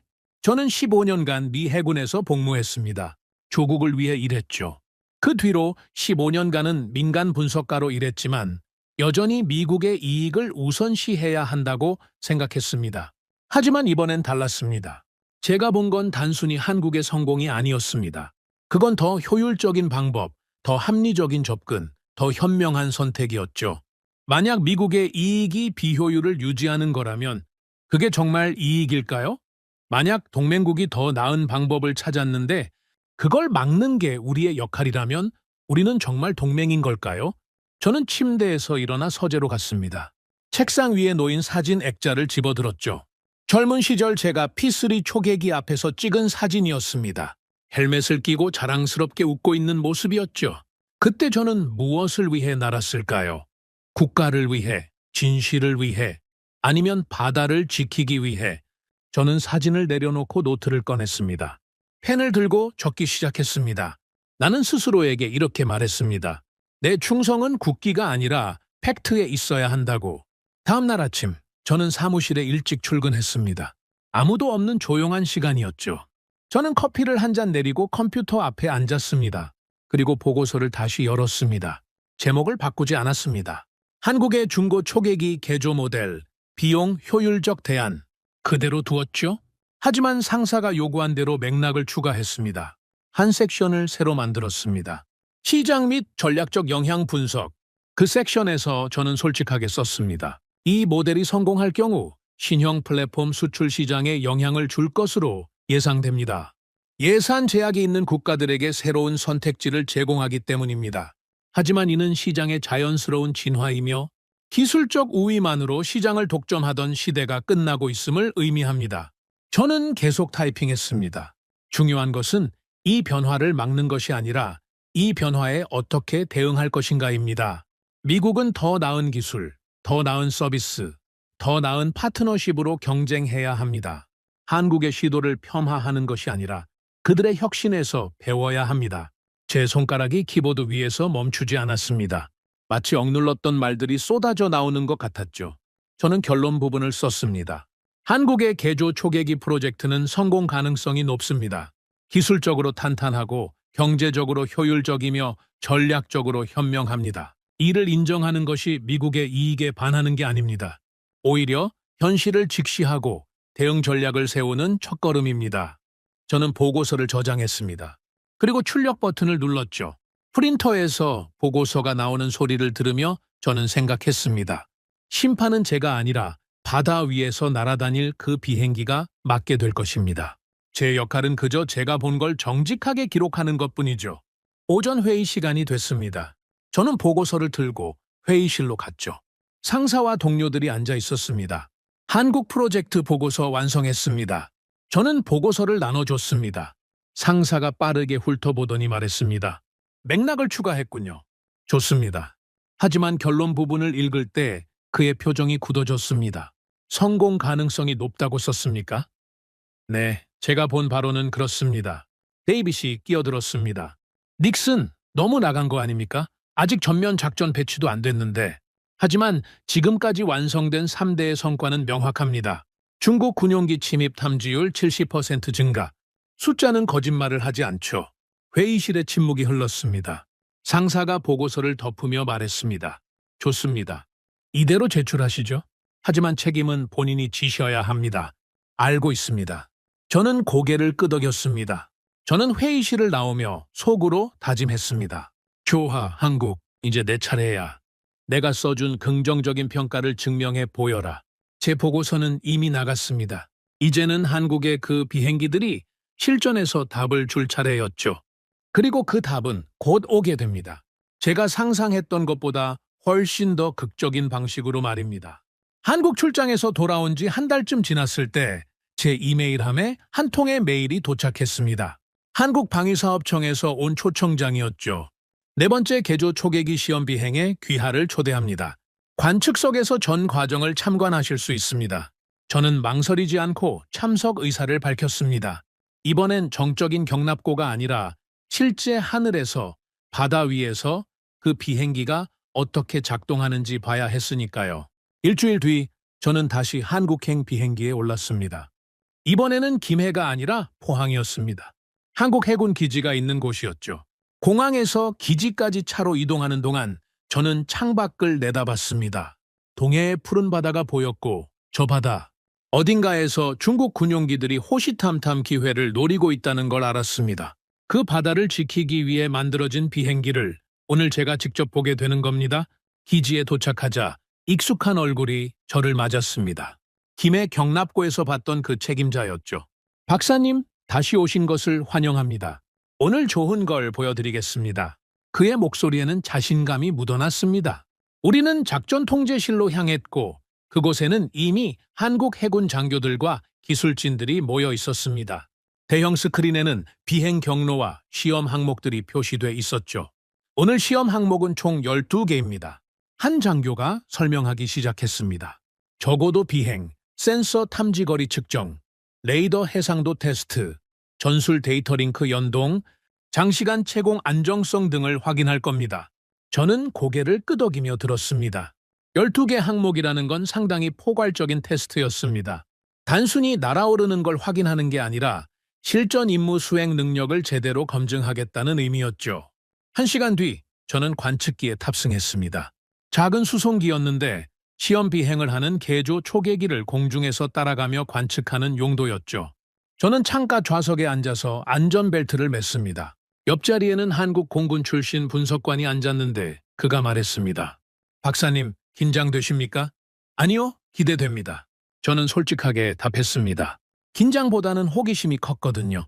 관측기가 이륙했고 우리는 상공으로 올라갔습니다. 얼마 지나지 않아 무정위에서 목소리가 들렸습니다. 포항타워, 개조 초계기 701편 이륙 준비 완료. 701편 이륙 허가. 시험 비행 구역으로 진입하십시오. 저는 창밖을 내다봤습니다. 활주로 끝에서 한 대의 비행기가 천천히 움직이기 시작했죠. 그 순간 제 심장이 뛰기 시작했습니다. 경납고에서 봤던 그 기체였습니다. 새로 칠한 회색 페인트가 햇빛에 반짝였고 한국 해군 마크가 선명하게 보였습니다. 엔진 소리가 점점 커졌고 기체가 활주로를 따라 빠르게 가속했습니다. 그리고 마침내 바퀴가 지면을 떠났습니다. 이륙 성공. 무정위에서 차분한 목소리가 들렸습니다. 저는 숨을 깊이 들이쉬었습니다. 이제부터가 진짜였습니다. 이제부터는 말이 아니라 숫자의 시간이었죠. 개조 초계기는 우리 관측기보다 낮은 고도에서 비행했습니다. 해상 초계기의 주 임무는 적어도 비행이니까 당연한 일이었죠. 지금 고도 500m에서 안정 비행 중입니다. 옆자리 분석관이 태블릿을 보며 말했습니다. 속도는 시속 400km, 엔진 출력 정상, 모든 시스템 그린입니다. 저는 쌍안경을 들어 개조 초계기를 자세히 관찰했습니다. 비행 자세가 안정적이었습니다. 날개가 흔들리지 않았고 기수 각도도 일정하게 유지됐죠. 수십 년 된 기체라고는 믿기지 않을 만큼 매끄러운 비행이었습니다. 구조 보강이 제대로 됐군요. 저는 중얼거렸습니다. 기체 강성이 좋아 보입니다. 첫 번째 시험 항목이 시작됐습니다. 레이더 탐지 거리 측정이었죠. 사전에 배치해둔 표적 선박들을 탐지하는 테스트였습니다. 첫 번째 표적 거리 250km, 탐지 성공. 무정위에서 보고가 들어왔습니다. 두 번째 표적 거리 280km, 탐지 성공. 세 번째 표적 거리 310km. 무정위에서 계속 보고가 이어졌습니다. 저는 옆 분석관에게 물었습니다. 310km요? 확실합니까? 네, 확실합니다. A사 레이더 성능이 예상보다 좋습니다. 저는 놀랐습니다. 310km라는 숫자는 신형 초계기 수준이었거든요. 아니, 어떤 신형기보다 나은 수치였습니다. 이 정도면 동해 전역을 커버할 수 있겠는데요. 제가 말하자 그가 웃으며 답했습니다. 그게 목표입니다. 두 번째 시험은 EOIR 센서 테스트였습니다. 광학 카메라와 적외선 센서로 목표물을 식별하는 능력을 측정하는 거죠. 날씨는 완벽했습니다. 맑은 하늘에 구름 한 점 없었고 바다도 잔잔했습니다. 야간 모드로 전환합니다. 무정위에서 들려온 목소리에 저는 의아했습니다. 지금 한낮인데 야간 모드요? 저고외선 센서 테스트입니다. 낮에도 작동하는지 확인하는 거죠. 화면에 영상이 전송되기 시작했습니다. 작전 통제실에 대형 스크린에 실시간으로 뜨는 영상이었는데 우리 관측기에도 같은 영상이 공유됐습니다. 저는 태블릿 화면을 들여다봤습니다. 바다 위의 선박들이 열상 이미지로 선명하게 보였습니다. 엔진의 열, 배기구의 열, 심지어 갑판 위 사람들의 천까지 구분이 됐죠. 해상도가 굉장한데요. 저는 감탄했습니다. 몇 킬로미터 거리입니까? 지금 45킬로미터입니다. 분석관이 답했습니다. 45킬로미터 거리에서 사람의 천을 구분한다? 이건 단순히 좋은 수준이 아니었습니다. 이건 최고 수준이었죠. 저는 머릿속으로 계산하기 시작했습니다. 이 정도 센서 성능이면 야간 작전 능력이 완전히 다른 차원이 될 겁니다. 중국 군용기가 밤에 침입해도 놓치지 않겠죠. 세 번째 시험은 전술 데이터링크 연동이었습니다. 한국 해군의 구축함, 다른 초계기, 지상 통제소와 실시간으로 정보를 주고받는 능력을 테스트하는 거였습니다. 링크 연결 시작합니다. 무전 후 몇 초 지나지 않아 연결 완료! 데이터 송수신 정상이라는 보고가 들어왔습니다. 태블릿 화면에는 실시간 전술 상황도가 표시됐습니다. 초계기가 탐지한 목표물이 즉시 구축함과 공유되고 구축함의 위치 정보도 초계기로 전송됐습니다. 레이턴시는 얼마입니까? 저는 물었습니다. 레이턴시, 즉 지연 시간은 데이터 링크에서 가장 중요한 지표였습니다. 평균 0.3초입니다. 0.3초요. 저는 눈을 의심했습니다. 그건 거의 실시간이었습니다. 나토 표준도 1초 이하인데 0.3초라는 건 최상급 수준이었죠. 시험은 계속 이어졌습니다. 네 번째, 다섯 번째, 여섯 번째 항목들이 차례로 진행됐고 매번 결과는 예상을 뛰어넘었습니다. 저는 점점 더 놀라워졌습니다. 이건 단순히 괜찮은 수준이 아니었습니다. 이건 뛰어난 수준이었죠. 제가 15년간 몰았던 미군 초계기와 비교해도 전혀 뒤처지지 않았습니다. 오히려 어떤 부분에서는 더 나았죠. 장시간 채공 테스트로 넘어갑니다. 무정위에서 알림이 들렸습니다. 이건 마지막 주요 시험이었습니다. 초계기는 장시간 바다 위를 날며 감시해야 하는 임무를 수행합니다. 엔진이 안정적으로 작동해야 하고 연료 소비가 효율적이어야 하며 승무원들이 편안하게 임무를 수행할 수 있어야 하죠. 목표 채공 시간은 8시간입니다. 분석관이 말했습니다. 8시간 내내 지켜봐야 합니까? 제가 묻자 그가 웃었습니다. 아닙니다. 우리는 중간 데이터만 확인하고 돌아갑니다. 저들은 끝까지 날 겁니다. 우리는 2시간 정도 더 공중에서 관측했습니다. 그동안 개조 초계기는 계속 안정적으로 비행했습니다. 엔진 온도 정상, 연료 소비율 정상, 시스템 전체 정상. 모든 지표가 그린이었습니다. 저는 창밖을 보며 생각했습니다. 저 비행기는 분명히 중고 기체입니다. 수십 년 전에 만들어진 동체죠. 하지만 지금 저 하늘에서 보여주는 모습은 전혀 낡지 않았습니다. 오히려 젊고 활기찼죠. 우리 관측기가 기지로 돌아왔을 때는 오후 4시쯤이었습니다. 저는 작전 통제실로 다시 들어갔고 대형 스크린을 통해 계속 진행 중인 시험 비행을 지켜봤습니다. 승무원들의 목소리가 무정위를 통해 들려왔는데 피곤한 기색이 전혀 없었습니다. 6시간 경과, 모든 시스템 정상, 승무원 컨디션 양호, 한 장교가 보고했습니다. 저는 옆에 서 있던 한국 해군 소령에게 물었습니다. 승무원들 훈련은 어떻게 시켰습니까? 6개월 집중 훈련했습니다. 새 시스템에 적응하는 데 시간이 필요했거든요. 6개월이면 충분했습니까? 충분했습니다. 오히려 승무원들이 새 시스템을 더 좋아합니다. 이전 구형 시스템보다 훨씬 직관적이거든요. 저는 고개를 끄덕였습니다. 그 말이 이해가 됐습니다. 최신 시스템은 사용자 인터페이스가 잘 설계돼 있으니까요. 터치스크린의 직관적인 메뉴, 자동화된 데이터 처리. 승무원들 입장에서는 예전 아날로그 시스템보다 훨씬 편했을 겁니다. 오후 7시가 됐을 때 드디어 보고가 들어왔습니다. 8시간 채공 완료. 기지로 귀환합니다. 작전 통제실에 박수가 터져 나왔습니다. 저도 박수를 쳤습니다. 8시간 연속 비행을 문제없이 완수했다는 건 단순한 성공이 아니었습니다. 이건 실전 배치 가능하다는 증명이었죠. 30분 뒤 개조 초계기가 활주로에 착륙했습니다. 저는 밖으로 나가서 그 장면을 직접 봤습니다. 타이어가 활주로에 닿는 순간 부드럽게 속도가 줄어들었고 기체는 안정적으로 멈췄습니다. 승무원들이 하나둘씩 내리기 시작했는데 그들의 얼굴에는 피곤함보다 만족감이 가득했습니다. 저녁 식사 시간에 저는 승무원들과 함께 식당에 앉았습니다. 기장인 중령이 제 옆에 앉았죠.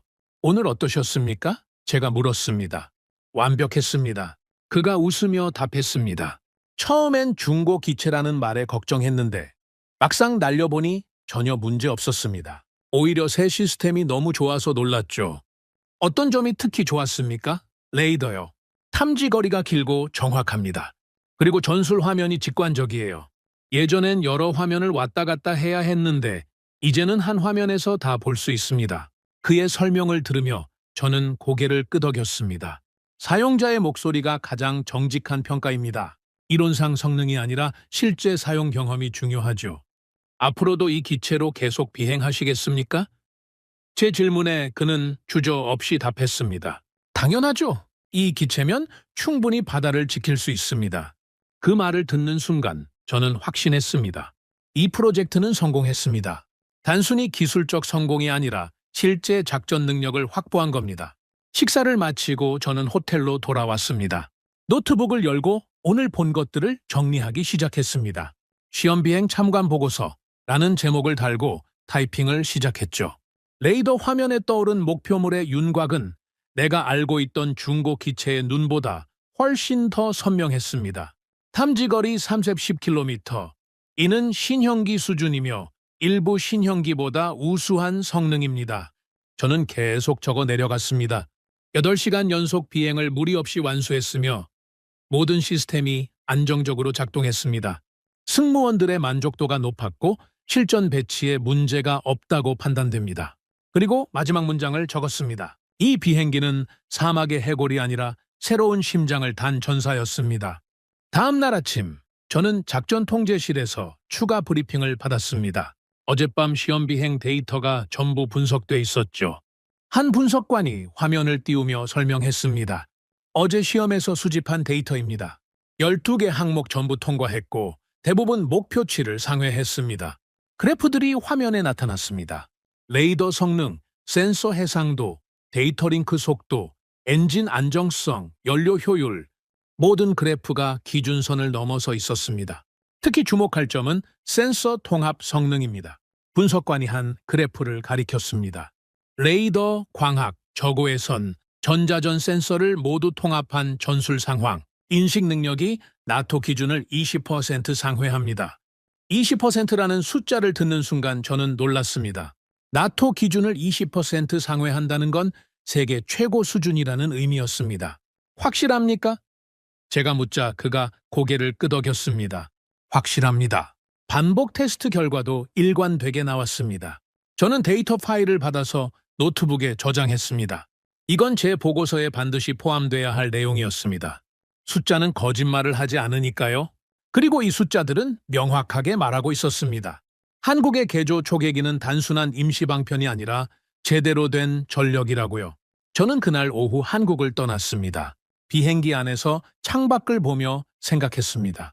노트에 적힌 실험적이라는 단어를 지우는데 그리 오랜 시간이 걸리지 않았습니다. 제가 본 건 실험이 아니었으니까요. 이건 검증된 성공이었습니다. 워싱턴으로 돌아가는 긴 비행 내내 저는 보고서를 수정했습니다. 제목을 바꿨죠. 한국의 중고 초계기 개조 모델, 비용 효율적 대안에서 한국의 중고 초계기 개조 모델, 검증된 성공 사례로 말입니다. 그리고 결론에 한 문장을 추가했습니다. 이 프로젝트는 예산 제약 국가들에게 새로운 표준을 제시했습니다. 워싱턴으로 돌아온 지 사흘째 되던 날, 제 휴대전화가 새벽 4시에 울렸습니다.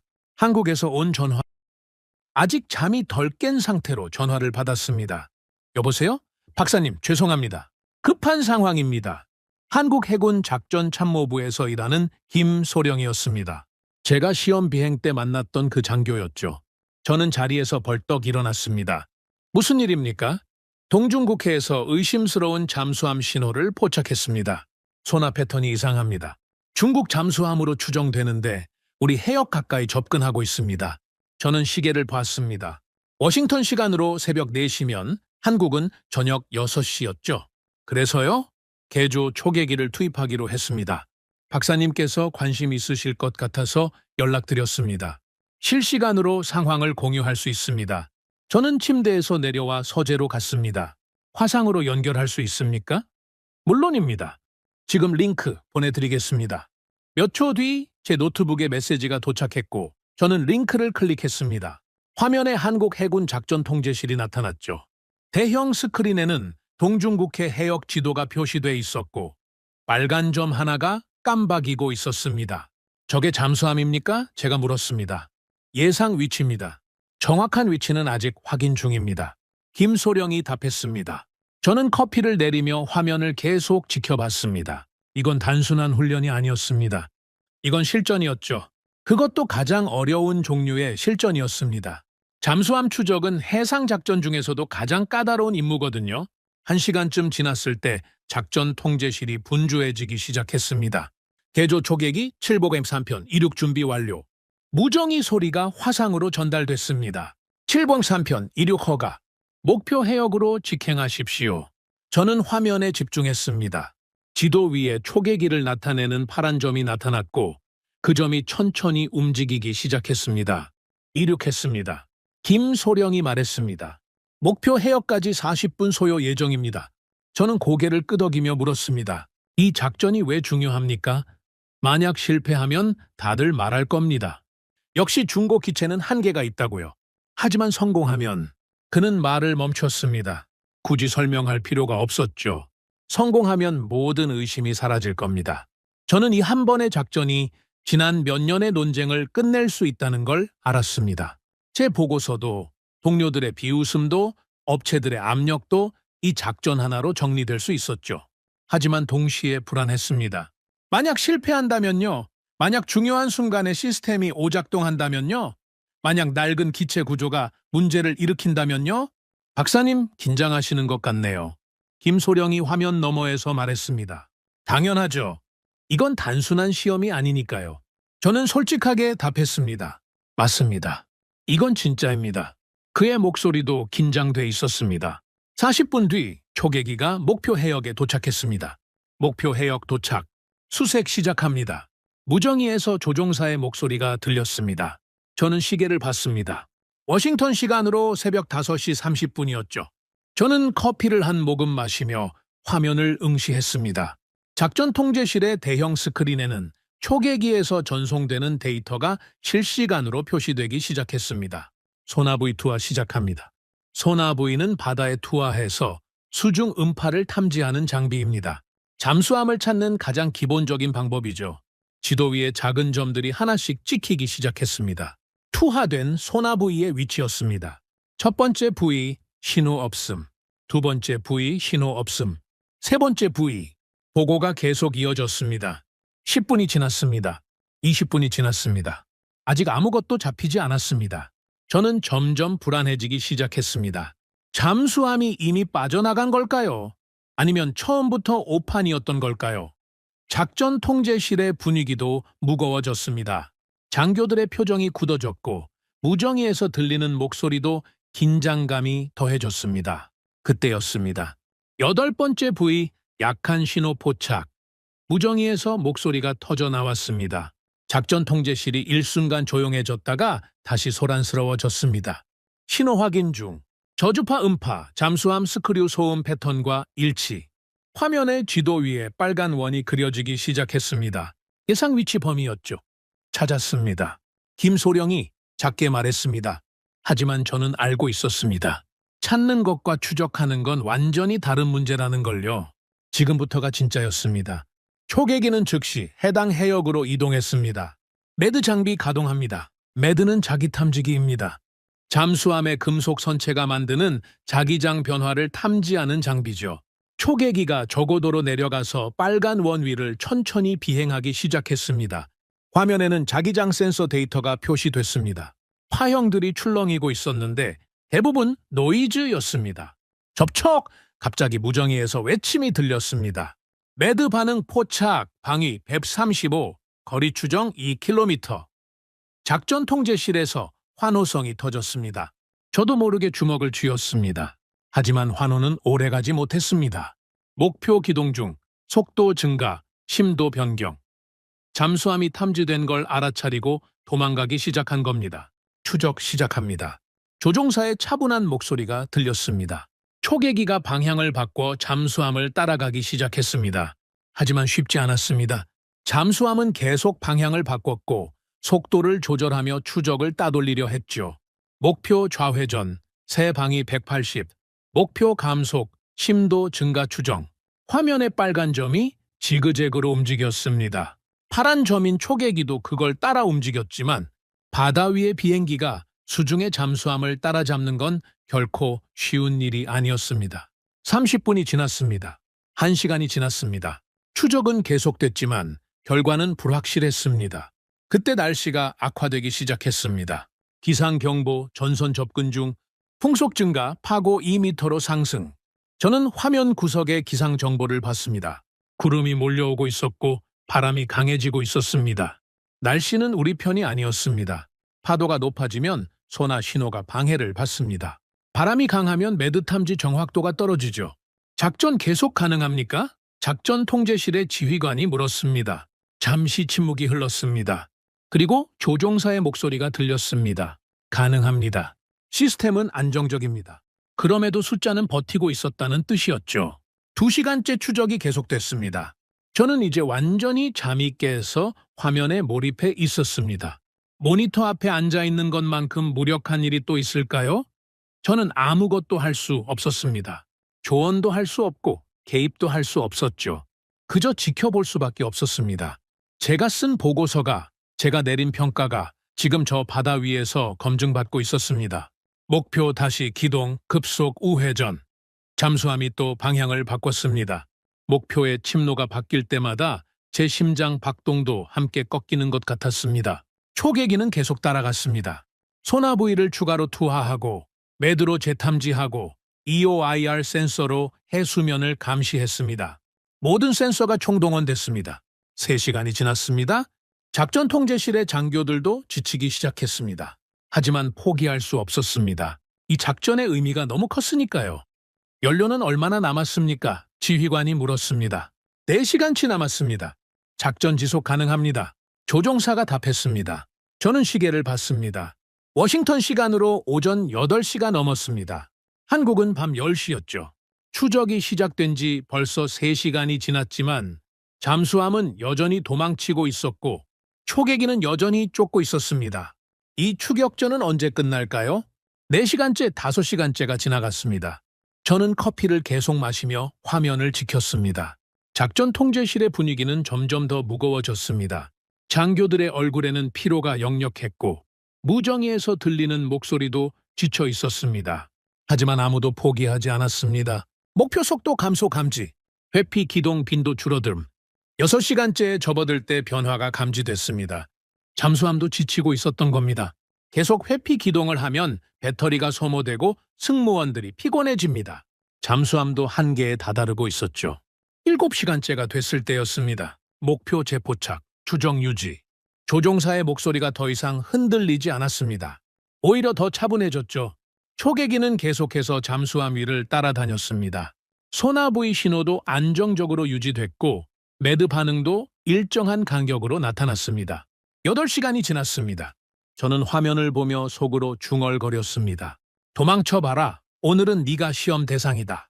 잠수함은 더 이상 격렬하게 회피하지 못했습니다. 속도가 현저히 떨어졌고 기동도 단순해졌습니다. 반면 초계기는 여전히 안정적으로 추적을 이어갔습니다. 연료 상태는요? 김소령이 물었습니다. 2시간치 남았습니다. 작전 지속 후 귀환 가능합니다. 조종사가 답했습니다. 저는 감탄했습니다. 8시간 동안 추적 작전을 수행하면서도 아직 2시간치 연료가 남아있다니 연료 효율이 예상보다 훨씬 좋았던 겁니다. 9시간째가 지났습니다. 바다는 거칠어졌지만 화면 속 숫자들은 끝까지 흔들리지 않았습니다. 레이더 신호 안정, 센서 작동 정상, 시스템 전체 그린. 중고기체라는 말이 무색할 정도로 모든 것이 완벽하게 작동하고 있었습니다. 10시간째에 접어들었습니다. 작전 통제실의 긴장감이 최고조에 달했습니다. 이제는 성공이든 실패든 결론을 받아들일 준비를 해야 했습니다. 잠수함은 계속 천천히 움직이고 있었고 초계기는 그 위를 맴돌고 있었습니다. 마치 메가 먹이를 노리듯이요. 그리고 마침내 11시간째였습니다. 목표, 작전 해역, 이탈 시작. 중국 측 해역으로 이동 중 무정위에서 보고가 들어왔습니다. 잠수함이 결국 한국 해역을 벗어나기 시작한 겁니다. 추적 종료 지시합니까? 조종사가 물었습니다. 지휘관이 잠시 고민하더니 답했습니다. 추적 종료. 귀환하십시오. 추적 종료 확인. 총 추적 시간 11시간. 목표를 놓치지 않았습니다. 조종사의 목소리에는 자부심이 묻어났습니다. 작전 통제실의 환호성이 터져 나왔습니다. 장교들이 서로 악수하고 포옹했습니다. 저도 모르게 주먹을 불끈 쥐었습니다. 11시간입니다. 중국 잠수함을 11시간 동안 추적했습니다. 한 번도 놓치지 않고요. 이건 단순한 성공이 아니었습니다. 이건 경이로운 성과였죠. 보통 잠수함 추적은 몇 시간 유지하기도 어렵습니다. 잠수함이 회피 기동을 하면 놓치기 쉽고 기상이 악화되면 신호가 끊기기 마련이죠. 하지만 한국의 개조 초계기는 11시간 동안 단 한 번도 목표를 놓치지 않았습니다. 박사님 보셨죠? 김소령이 화면 너머에서 웃으며 말했습니다. 저는 고개를 끄덕이며 답했습니다. 봤습니다. 믿을 수 없는 성과입니다. 이제 믿으시겠습니까? 중고 기체가 아니라 진짜 전력이라는 걸요? 믿습니다. 이제는 완전히 믿습니다. 초계기가 기지로 돌아왔을 때는 한국 시간으로 새벽 3시였습니다. 워싱턴은 오후 1시였죠. 저는 11시간 내내 화면 앞에 앉아 있었습니다. 피곤했지만 흥분돼 있었습니다. 방금 제가 본 건 역사적인 순간이었으니까요. 승무원들이 기체에서 내리는 모습이 화면에 나타났습니다. 그들은 지쳐 보였지만 얼굴에는 환한 웃음이 가득했습니다. 11시간 작전을 완수한 사람들의 표정이었죠. 지휘관이 그들을 맞이하며 악수했고 정비사들이 기체를 점검하기 시작했습니다. 기체 상태는 어떻습니까? 제가 물었습니다. 완벽합니다. 김소령이 답했습니다. 11시간 비행했는데도 아무 문제 없습니다. 엔진 정상, 시스템 정상, 구조 이상무. 내일이라도 다시 날 수 있습니다. 저는 감탄했습니다. 수십 년 된 기체가 11시간 작전을 수행하고도 바로 다음 날 다시 날 수 있다니 구조 보강이 얼마나 제대로 됐는지 증명하는 겁니다. 박사님, 이제 보고서에 뭐라고 쓰시겠습니까? 김소령이 웃으며 물었습니다. 저는 잠시 생각하다가 답했습니다. 그날 이후로 저는 더 이상 중고 기체라는 표현을 쓰지 않게 됐습니다. 이건 단지 다른 방식으로 태어난 신형기입니다. 화상 통화를 끊고 저는 노트북을 열었습니다. 보고서를 수정하기 시작했죠. 새로운 섹션을 추가했습니다. 실전 검증, 11시간 잠수함 추적 작전, 타이핑을 시작했습니다. 시계 초침이 11번째 시간을 가리킬 때까지 그 비행기는 목표를 놓치지 않았습니다. 악천후 속에서도 목표의 격렬한 회피 기동에도 불구하고 한국의 개조 초계기는 완벽하게 임무를 수행했습니다. 저는 계속 적어 내려갔습니다. 이는 단순한 기술적 성공이 아닙니다. 이는 전략적 승리입니다. 한국은 신형기 가격의 7%로 신형기와 동등하거나 그 이상의 성능을 확보했습니다. 그리고 그것을 실전에서 증명했습니다. 마지막 문장을 적었습니다. 세계 지도 위에서 한국이라는 작은 나라가 유난히 크게 보이던 날이었습니다. 저는 보고서를 저장하고 출력했습니다. 이제 이 보고서는 제 상사에게, 그리고 미 국방부에, 그리고 동맹국들에게 전달될 것입니다. 그리고 모두가 같은 결론을 내릴 겁니다. 한국의 실험은 성공했습니다. 아니, 실험이 아니라 혁명이었습니다. 11시간 잠수함 추적 소식은 빠르게 퍼져나갔습니다. 제가 보고서를 제출한 다음 날 제 사무실 전화가 쉴 새 없이 울렸죠. 첫 번째 전화는 호주 해군에서 왔습니다. 닉슨 박사님, 한국 프로젝트에 대해 좀 더 자세히 듣고 싶습니다. 두 번째는 폴란드 국방부였습니다. 저희도 예산 제약이 있는데 한국 모델을 참고할 수 있을까요? 세 번째, 네 번째, 다섯 번째 전화가 계속 이어졌습니다. 저는 동료에게 말했습니다. 이거 봤습니까? 세계가 움직이기 시작했습니다. 그가 고개를 끄덕였습니다. 11시간이라는 숫자가 모든 걸 바꿔놨군요. 이제는 제가 아니라 세계가 한국을 주목하고 있습니다.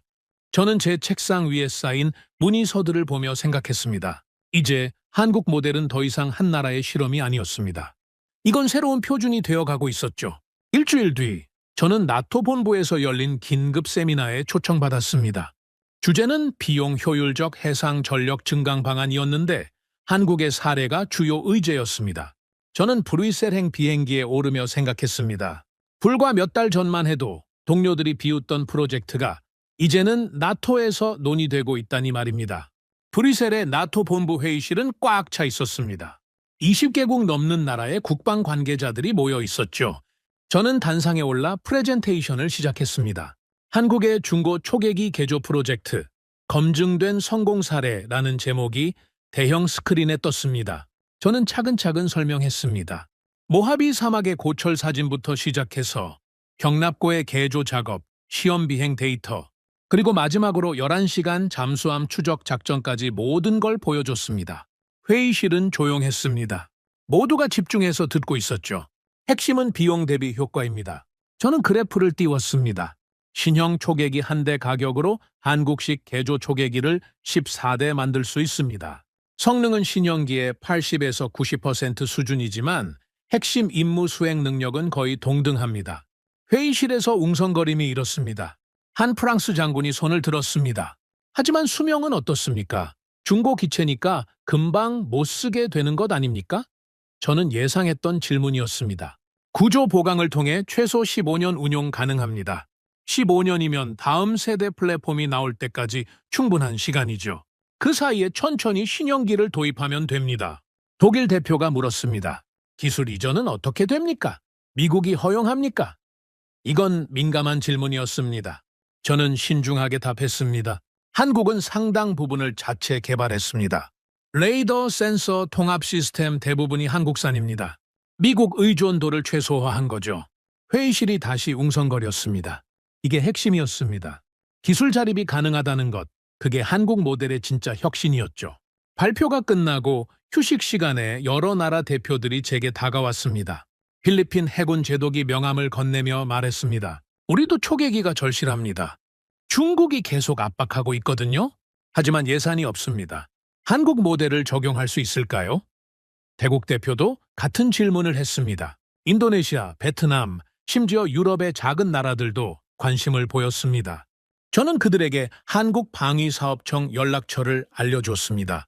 한국에 직접 문의하시는 게 좋겠습니다. 그들이 기술 컨설팅도 제공할 수 있을 겁니다. 제 답변에 그들은 고맙다며 악수를 청했습니다. 저는 그 순간 느꼈습니다. 판이 완전히 바뀌었다는 걸요. 한국은 이제 기술을 배우는 나라가 아니라 기술을 가르치는 나라가 되고 있었습니다. 하지만 모두가 환영하는 건 아니었습니다. 한 미국 방산업체 로비스트가 복도에서 저를 붙잡았습니다. 닉슨, 이건 좀 지나친 거 아닙니까? 뭐가 지나칩니까? 온 세상에 한국 모델을 홍보하다니요. 우리 산업은 생각 안 하십니까? 저는 그를 똑바로 쳐다봤습니다. 저는 팩트를 발표했을 뿐입니다. 11시간 추적은 거짓말이 아닙니다. 그가 한숨을 쉬었습니다. 팩트는 알겠습니다. 하지만 이제 모든 나라가 중고 기체 개조로 몰릴 겁니다.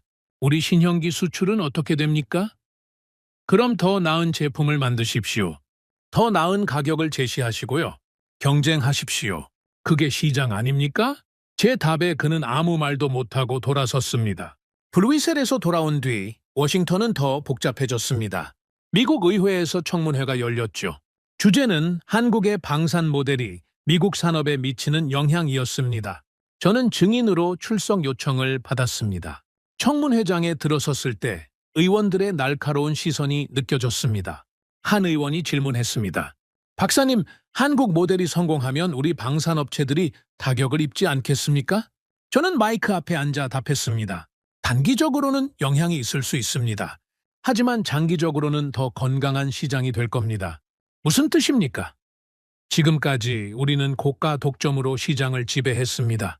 하지만 그건 지속 가능하지 않습니다. 고객들이 다른 대안을 찾게 되니까요. 한국 모델은 그 대안 중 하나입니다. 다른 의원이 끼어들었습니다. 그럼 우리는 어떻게 해야 합니까? 저는 잠시 생각하다가 답했습니다. 혁신해야 합니다. 더 나은 기술, 더 합리적인 가격, 더 유연한 기술 이전 정책. 우리가 붙들고 있던 정답이라는 단어가 낡아 보입니다. 새로운 정답을 찾아야 할 때입니다. 청문회장이 술렁거렸습니다. 어떤 의원들은 고개를 끄덕였고 어떤 이들은 못마땅한 표정을 지었습니다. 하지만 저는 할 말을 다 했습니다. 제가 본 진실을 말했을 뿐이었죠. 그날 저녁, 저는 오랜만에 옛 동료들과 저녁 식사를 했습니다. 미 해군 시절 함께 날았던 조종사들이었죠. 우리는 스테이크 하우스에 앉아 맥주를 마시며 옛날 이야기를 했습니다. 그러다 한 친구가 물었습니다. 닉슨, 요즘 한국 일로 바쁘다면서? 의회 청문회까지 나갔다고? 그렇습니다. 제가 답하자 다들 웃었습니다. 한국 놈들 잘하네. 우리 고철을 주워다가 무기를 만들다니. 한 친구가 말했습니다. 저는 맥주를 한 모금 마시고 답했습니다. 고철이 아닙니다. 그들은 언제나 부족했기에 한 번 만든 것은 끝까지 살려야 했습니다. 그게 그들의 철학입니다. 친구들이 저를 쳐다봤습니다. 철학이라니, 너 한국 편 들어주는 거 아냐? 편이 아닙니다. 사실입니다. 저는 계속 말했습니다. 우리는 풍족했습니다. 쓰다 버리고 새로 사고 그게 당연했죠. 하지만 한국은 달랐습니다. 자원이 없었고 돈이 부족했습니다. 그래서 하나하나 아껴 쓰고 고쳐 쓰고 끝까지 활용하는 법을 배웠습니다. 그게 그들을 강하게 만들었습니다. 친구들은 조용히 들었습니다. 한국은 고철을 버리는 대신 다시 갈고 닦아 바다를 지키는 칼로 만들었습니다. 우리가 배워야 할 게 많습니다. 테이블에 침묵이 흘렀습니다. 한 친구가 말했습니다. 너 많이 변했구나. 그렇습니다. 한국이 저를 변화시켰습니다. 저는 솔직하게 인정했습니다. 다음 주 저는 해군사관학교에서 강의 요청을 받았습니다. 주제는 현대 해상전의 새로운 패러다임이었습니다. 저는 강의실에 들어가서 젊은 사관생도들을 봤습니다. 20대 초반의 젊은이들이었죠. 미래 해군 장교들이었습니다. 저는 프레젠테이션을 시작했습니다. 한국 프로젝트를 전면에 내세웠죠. 모하비 사막 사진부터 시작해서 11시간 추적까지 전부 보여줬습니다. 생도들은 눈을 빛내며 들었습니다. 여러분에게 묻겠습니다. 한국은 어떻게 이걸 해냈을까요? 제 질문에 한 생도가 손을 들었습니다. 기술력입니까? 일부는 맞습니다. 하지만 그게 전부가 아닙니다. 저는 칠판에 적었습니다. 집요함. 한국은 집요했습니다. 불가능해 보이는 일을 가능하게 만드는 집요함이 있었습니다. 고철을 포기하지 않고 끝까지 살려낸 집요함. 신형기를 살 돈이 없으면 다른 방법을 찾는 집요함. 세계가 비웃어도 자기 길을 가는 집요함입니다. 생도들이 메모하기 시작했습니다. 여러분이 장교가 되면 많은 한계 상황을 마주하게 될 겁니다. 예산 부족, 장비 부족, 시간 부족. 그때 어떻게 하시겠습니까? 포기하시겠습니까? 생도들이 고개를 저었습니다. 아니면 한국처럼 다른 방법을 찾으시겠습니까? 이번엔 고개를 끄덕였습니다. 저는 마지막 슬라이드를 띄웠습니다. 한국 개조 초계기가 바다 위를 나는 사진이었습니다. 편견을 부수는 것이 진짜 장교의 첫 임무입니다. 불가능하다고 생각했던 것을 가능하게 만드는 것, 그게 리더십입니다. 한국이 그걸 보여줬습니다. 강의가 끝나고 생도들이 박수를 쳤습니다. 한 생도가 다가와 물었습니다. 교수님, 저도 한국처럼 할 수 있을까요? 저는 그의 어깨를 두드렸습니다. 할 수 있습니다. 집요하면 됩니다. 그날 밤 집으로 돌아와서 저는 서재에 앉았습니다. 책상 위에는 한국에서 찍어온 사진들이 놓여 있었죠. 경납고 사진, 개조 작업 사진, 시험 비행 사진. 저는 그 사진들을 하나씩 들여다봤습니다. 몇 달 전만 해도 저는 이 사진들을 비웃었을 겁니다. 고철을 주워다가 뭘 하겠다는 거냐고 시간 낭비라고 말했을 겁니다. 하지만 지금은 달랐습니다. 이제 저는 이 사진들을 존경의 눈으로 봤습니다. 한국 엔지니어들의 땀과 노력이, 조종사들의 용기가 그 모든 게 담긴 사진들이었죠. 저는 한때 한국을 과소평가한 전문가였지만 이제는 한국을 가장 먼저 언급하는 증인이 됐습니다. 저는 최종 보고서를 작성하기 시작했습니다. 이번엔 공식 보고서가 아니라 제 개인 회고록이었습니다. 한국이 가르쳐준 것들이라는 제목을 달았죠. 타이핑을 시작했습니다. 나는 한때 모하비 사막의 녹슨 동체 사진을 보며 비웃던 사람입니다. 고철에 불과한 비행기를 700억이나 주고 산 나라를 감정 섞인 말로 평가하던 분석가였습니다. 그러나 내가 직접 본 한국은 고철을 다시 갈고 닦아 최전선의 무기로 만드는 나라였습니다. 숫자는 거짓말을 하지 않았고 바다는 그 비행기의 가치를 증명했습니다. 11시간 추적이라는 경이로운 기록이 모든 것을 말해줬습니다. 저는 계속 적어 내려갔습니다. 한국은 늘 비싼 신형만을 정답이라고 믿어왔던 우리에게 다른 정답을 보여줬습니다. 효율의 정답, 집요함의 정답, 혁신의 정답을 말입니다. 그들은 추격자가 아니라 성우자였습니다. 한 달 뒤 제 최종 보고서가 공식적으로 발표됐습니다. 제목은 한국 해상 초계기 개조 프로젝트 21세기 방산 혁신의 새로운 표준이었습니다. 보고서는 즉시 화제가 됐습니다. 각국 언론이 다뤘고 방산 전문지들이 분석했으며 학계에서 토론 주제가 됐습니다. 어떤 사람들은 제 보고서를 환영했습니다. 드디어 누군가 진실을 말했다고 했죠. 하지만 어떤 이들은 비판했습니다. 미국의 이익을 배신했다고도 했습니다. 저는 양쪽 모두의 반응을 예상했습니다. 진실은 항상 양날의 검이니까요. 저는 상사에게 불려갔습니다. 닉슨 보고서 때문에 난립니다. 알고 있습니다. 일부 의원들이 화났습니다. 업체들도 항의하고 있고요. 하지만 제가 쓴 건 사실입니다. 상사가 한숨을 쉬었습니다. 알아요. 그래서 더 문제입니다. 사실이니까 반박할 수가 없어요. 그가 제 어깨를 두드렸습니다. 좋은 보고서였습니다. 용기 있는 보고서였어요. 앞으로 이 분야는 완전히 달라질 겁니다. 당신이 그 변화의 시작점이 됐어요. 저는 고개를 숙였습니다. 감사합니다. 다만 한 가지만 기억하세요. 심판은 당신이 아니라 역사가 내릴 겁니다. 알고 있습니다. 몇 주 뒤 한국에서 초청장이 왔습니다. 한국 해군이 개조 초계기 9대 전부의 작전 배치 완료를 기념하는 행사를 연다는 내용이었습니다. 저는 흔쾌히 수락했습니다. 이번엔 관광이 아니라 진심으로 축하하고 싶었으니까요. 포항 기지에 도착했을 때 9대의 개조 초계기가 일렬로 서 있었습니다. 햇빛에 반짝이는 회색 기체들, 선명한 한국 해군 마크, 그리고 그 앞에 자랑스럽게 서 있는 승무원들. 저는 그 광경을 보며 가슴이 벅차올랐습니다. 불과 몇 년 전 모하비 사막에 버려져 있던 고철들이 이제 한국 바다를 지키는 전사들이 됐습니다. 행사가 끝나고 저는 한국 해군 제독과 이야기를 나눴습니다. 박사님 보고서 덕분에 세계가 주목하게 됐습니다. 감사합니다. 그가 말했습니다.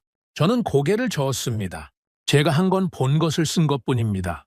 성공은 여러분이 만드신 겁니다. 앞으로 계획은 어떻습니까?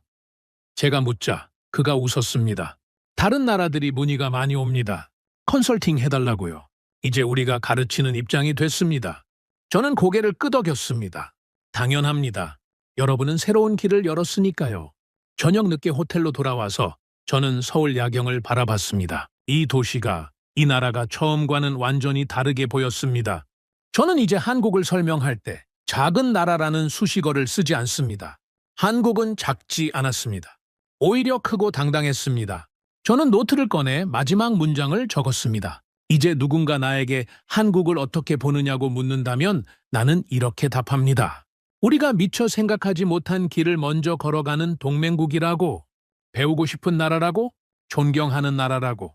한국 개조 초계기 프로젝트가 완료된 지 1년이 지났습니다. 그 1년 동안 세상은 놀라울 만큼 빠르게 변했죠. 제 사무실에는 여전히 각국에서 문의가 들어왔습니다. 하지만 이제는 단순한 질문이 아니었습니다. 구체적인 협력 제안이었죠. 필리핀 해군이 첫 번째로 한국 모델을 채택했습니다. 미군 퇴역 초계기 6대를 구입해서 한국의 기술 지원을 받아 개조하기로 한 겁니다. 태국이 그 뒤를 이었고 인도네시아도 검토에 들어갔습니다. 심지어 폴란드와 루마니아 같은 유럽 국가들도 관심을 보였죠. 한국식 개조 모델이 이제는 전 세계적인 선택지가 된 겁니다. 저는 책상 앞에 앉아서 세계 지도를 펼쳐놓고 표시를 했습니다. 한국 모델을 채택하거나 검토 중인 나라들의 빨간 점을 찍었죠. 점들이 아시아, 유럽, 심지어 남미까지 퍼져 있었습니다. 이건 단순히 무기 수출이 아니었습니다. 이건 철학의 전파였죠. 효율과 혁신, 집요함의 철학이 세계로 퍼져나가고 있었습니다. 그 무렵 미국 내에서는 뜨거운 논쟁이 벌어지고 있었습니다. 주요 방산 전문 채널에서 토론 프로그램이 기획됐는데 주제가 한국 모델이 미국 방산 산업에 미치는 영향이었습니다. 저도 패널로 초청받았죠. 스튜디오에 도착했을 때 다른 패널들이 이미 앉아 있었습니다. 방산업체 대표, 국방부 관계자, 경제학자, 그리고 저까지 넷이었습니다. 토론이 시작되자 방산업체 대표가 먼저 입을 열었습니다. 한국 모델은 단기적으로는 효율적으로 보이지만 장기적으로는 문제가 있습니다. 기술 혁신을 저해하고 신형 플랫폼 개발 동기를 약화시킵니다. 저는 고개를 저었습니다. 동의하기 어렵습니다. 오히려 한국 모델은 우리에게 경종을 울렸습니다. 더 이상 고가 독점으로는 시장을 유지할 수 없다는 걸 보여줬죠. 경제학자가 거들었습니다. 시장은 효율을 추구합니다. 한국이 보여준 건 효율의 극대화입니다. 신형기 한 대 가격으로 14대를 만들 수 있다는데 고객들이 왜 비싼 신형기만 사야 합니까? 국방부 관계자가 끼어들었습니다. 하지만 동맹 구조를 생각해야 합니다. 미국이 기술 우위를 잃으면 리더십도 약해집니다. 저는 마이크를 잡고 말했습니다. 리더십은 기술 독점에서 나오는 게 아닙니다. 혁신에서 나오는 겁니다. 한국은 우리가 버린 고철로 혁신을 만들어냈습니다. 우리는 거기서 배워야 합니다. 어떻게 하면 더 효율적으로, 더 창의적으로 문제를 해결할 수 있는지 말입니다. 스튜디오가 조용해졌습니다. 사회자가 물었습니다. 그럼 박사님은 한국 모델을 지지하십니까? 지지합니다. 왜냐하면 그게 미래니까요. 토론이 끝나고 집으로 돌아오는 길에 저는 복잡한 심경이었습니다. 한편으로는 뿌듯했습니다. 제가 본 진실을 많은 사람들에게 전달했으니까요. 하지만 다른 한편으로는 무거웠습니다. 제 발언이 미국 방산업체들에게 타격을 줄 수도 있다는 걸 알았으니까요. 일자리가 줄어들 수도 있고 기업들이 어려움을 겪을 수도 있습니다. 하지만 저는 결심했습니다. 제 역할은 진실을 말하는 것이지 특정 집단을 보호하는 게 아니라고요. 시장은 변합니다. 기술도 변하고 전략도 변하죠. 변화를 막을 수는 없습니다. 오히려 변화에 적응하고 더 나은 방향을 찾아야 합니다. 한국이 그 길을 보여줬다면 우리는 그 길을 인정하고 우리만의 새로운 길을 찾아야 했습니다. 저는 그날 밤 서재에 앉아서 글을 쓰기 시작했습니다. 제목은 한국 방산 모델의 철학적 의미였습니다. 타이핑을 하면서 저는 깨달았습니다. 한국의 진짜 혁신은 기술이 아니라 태도였다는 걸요. 그들은 언제나 부족했기에 한번 만든 것은 끝까지 살려야 했습니다. 버리지 않고 고쳐 쓰고 재창조했습니다. 그게 한국을 강하게 만들었던 겁니다. 저는 문장을 적었습니다. 한국은 고철을 버리는 대신 다시 갈고 닦아 바다를 지키는 칼로 만들었습니다. 이는 단순히 예산 절감의 문제가 아닙니다. 이는 자원에 대한 존중이고 과거에 대한 예의이며 미래에 대한 책임입니다. 몇 달 뒤 저는 워싱턴의 한 대학교에서 특강을 했습니다. 청중은 국제관계학과 학생들이었는데 대부분 20대 초반이었죠. 저는 그들에게 한국 프로젝트 전체 과정을 설명했습니다. 모하비 사막에서 시작해서 11시간 추적까지, 그리고 그 이후의 파급 효과까지 전부 이야기했습니다. 강의가 끝나고 질의응답 시간에 한 학생이 손을 들었습니다. 교수님, 한국 모델이 성공한 진짜 이유가 뭐라고 생각하십니까? 저는 잠시 생각하다가 답했습니다. 집요함입니다. 한국은 불가능해 보이는 일 앞에서 포기하지 않았습니다. 돈이 없으면 다른 방법을 찾았고 기술이 없으면 개발했으며 세계가 비웃어도 자기 길을 갔습니다. 다른 학생이 물었습니다. 미국도 그렇게 할 수 있을까요? 저는 고개를 끄덕였습니다. 할 수 있습니다. 아니, 해야 합니다. 한국이 우리에게 가르쳐준 건 가난해서 할 수밖에 없었던 선택이 아니라 현명해서 한 선택이었습니다. 우리도 현명해질 수 있습니다. 학생들이 박수를 쳤습니다. 강의를 마치고 나오는 길에 한 학생이 따라왔습니다. 교수님, 저 한국계 미국인입니다. 오늘 강의 들으면서 정말 자랑스러웠습니다. 저는 그의 어깨를 두드렸습니다. 자랑스러워 하셔도 됩니다. 한국은 정말 대단한 일을 해냈으니까요. 그 학생의 눈에 눈물이 맺혔습니다. 감사합니다, 교수님. 그날 이후로 제 강의에서 한국은 더 이상 케이스 스터디가 아니라 롤 모델이 됐습니다. 저는 학생들에게, 동료들에게, 누구에게나 한국 이야기를 했습니다. 한국이 어떻게 고철을 무기로 바꿨는지, 어떻게 불가능을 가능으로 만들었는지, 어떻게 세계의 인식을 바꿨는지 말입니다. 어느 날 제 이메일함에 한국 해군으로부터 메일이 왔습니다. 김소령이 보낸 거였죠. 박사님, 감사 인사를 전하고 싶습니다. 박사님의 보고서 덕분에 세계가 우리를 인정하게 됐습니다. 저희 초계기들은 오늘도 바다를 지키고 있습니다. 중국 군용기 침입은 70% 줄었고 우리 바다는 이제 안전합니다. 저는 그 메일을 읽으며 미소 지었습니다. 제가 한 일이 결과를 만들어냈다는 게 뿌듯했죠. 저는 답장을 썼습니다. 감사는 제가 드려야 합니다. 여러분이 불가능을 가능으로 만드는 모습을 보며 저도 배웠습니다. 이제 저는 한국을 가장 먼저 언급하는 증인입니다. 2년이 흘렀습니다. 한국은 이제 개조 초계기 프로젝트를 넘어서 다른 분야로도 확장하고 있었습니다. 중고 헬기 개조, 퇴역 전차 업그레이드, 구형 함정 현대화, 같은 철학을 여러 분야에 적용하기 시작한 겁니다. 그리고 매번 성공했습니다. 저는 다시 한국을 방문했습니다. 이번엔 공식 초청이 아니라 개인적인 여행이었죠. 저는 포항 기지를 다시 찾았습니다. 개조 초계기들이 여전히 활주로에 서 있었는데 이제는 9대가 아니라 15대였습니다. 한국이 추가로 6대를 더 개조한 겁니다. 경납고를 지나가는데 한 정비사가 저를 알아봤습니다. 박사님 아니십니까? 네, 맞습니다. 박사님 보고서 읽었습니다. 저희를 믿어주셔서 감사합니다. 저는 고개를 저었습니다. 믿음이 아니라 사실이었습니다. 여러분이 해낸 일을 쓴 것뿐이죠. 저는 서울로 돌아와서 남산타워에 올랐습니다. 서울의 야경이 한눈에 보였죠. 반짝이는 불빛들, 웅장한 빌딩들, 흐르는 한강. 저는 그 광경을 보며 생각했습니다. 이 나라가, 이 도시가 처음 봤을 때와는 완전히 다르게 보인다고요.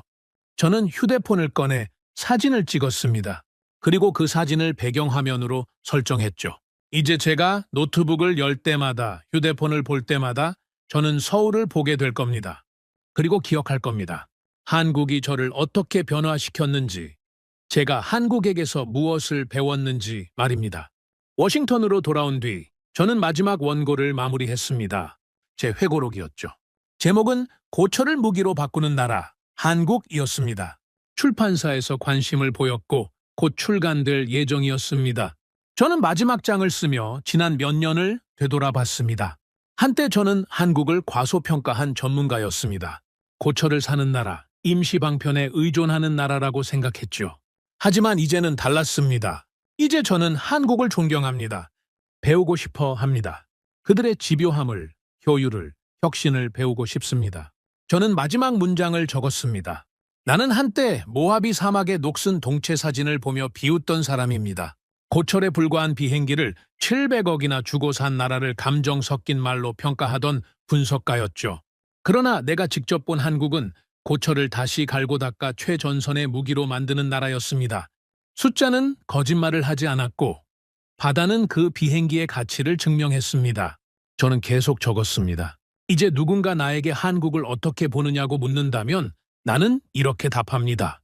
우리가 미처 생각하지 못한 길을 먼저 걸어가는 동맹국이라고, 불가능을 가능으로 만드는 나라라고, 배우고 싶은 나라라고, 그리고 존경하는 나라라고.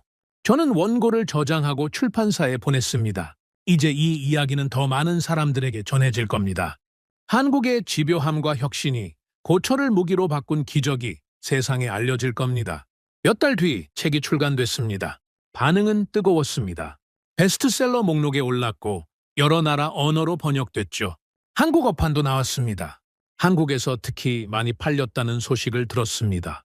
어느 날 택배가 도착했습니다. 한국에서 온 소포였죠. 열어보니 한국어판 제 책이 들어있었고 편지가 함께 있었습니다.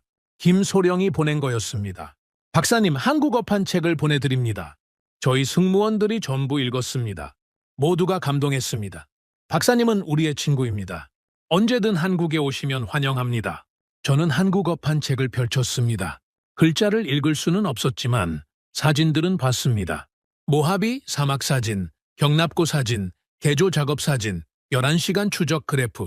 제가 직접 찍고 만든 자료들이었죠. 저는 책을 가슴에 안았습니다. 저는 서재 책장에 그 책을 꽂았습니다.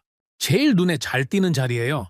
그리고 그 옆에 모하비 사막 고철 사진을 액자에 넣어 걸었습니다. 제 오만함을 기억하기 위해서였죠. 그리고 한국이 가르쳐준 교훈을 잊지 않기 위해서였습니다. 저는 창밖을 보며 조용히 미소 지었습니다. 제 인생에서 한국은 이제 특별한 의미를 갖게 됐습니다.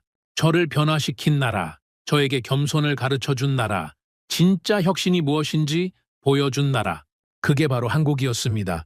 그리고 저는 알고 있습니다. 한국의 이야기는 여기서 끝나지 않는다는 걸요. 이건 시작일 뿐입니다. 한국은 계속해서 새로운 길을 열어갈 겁니다.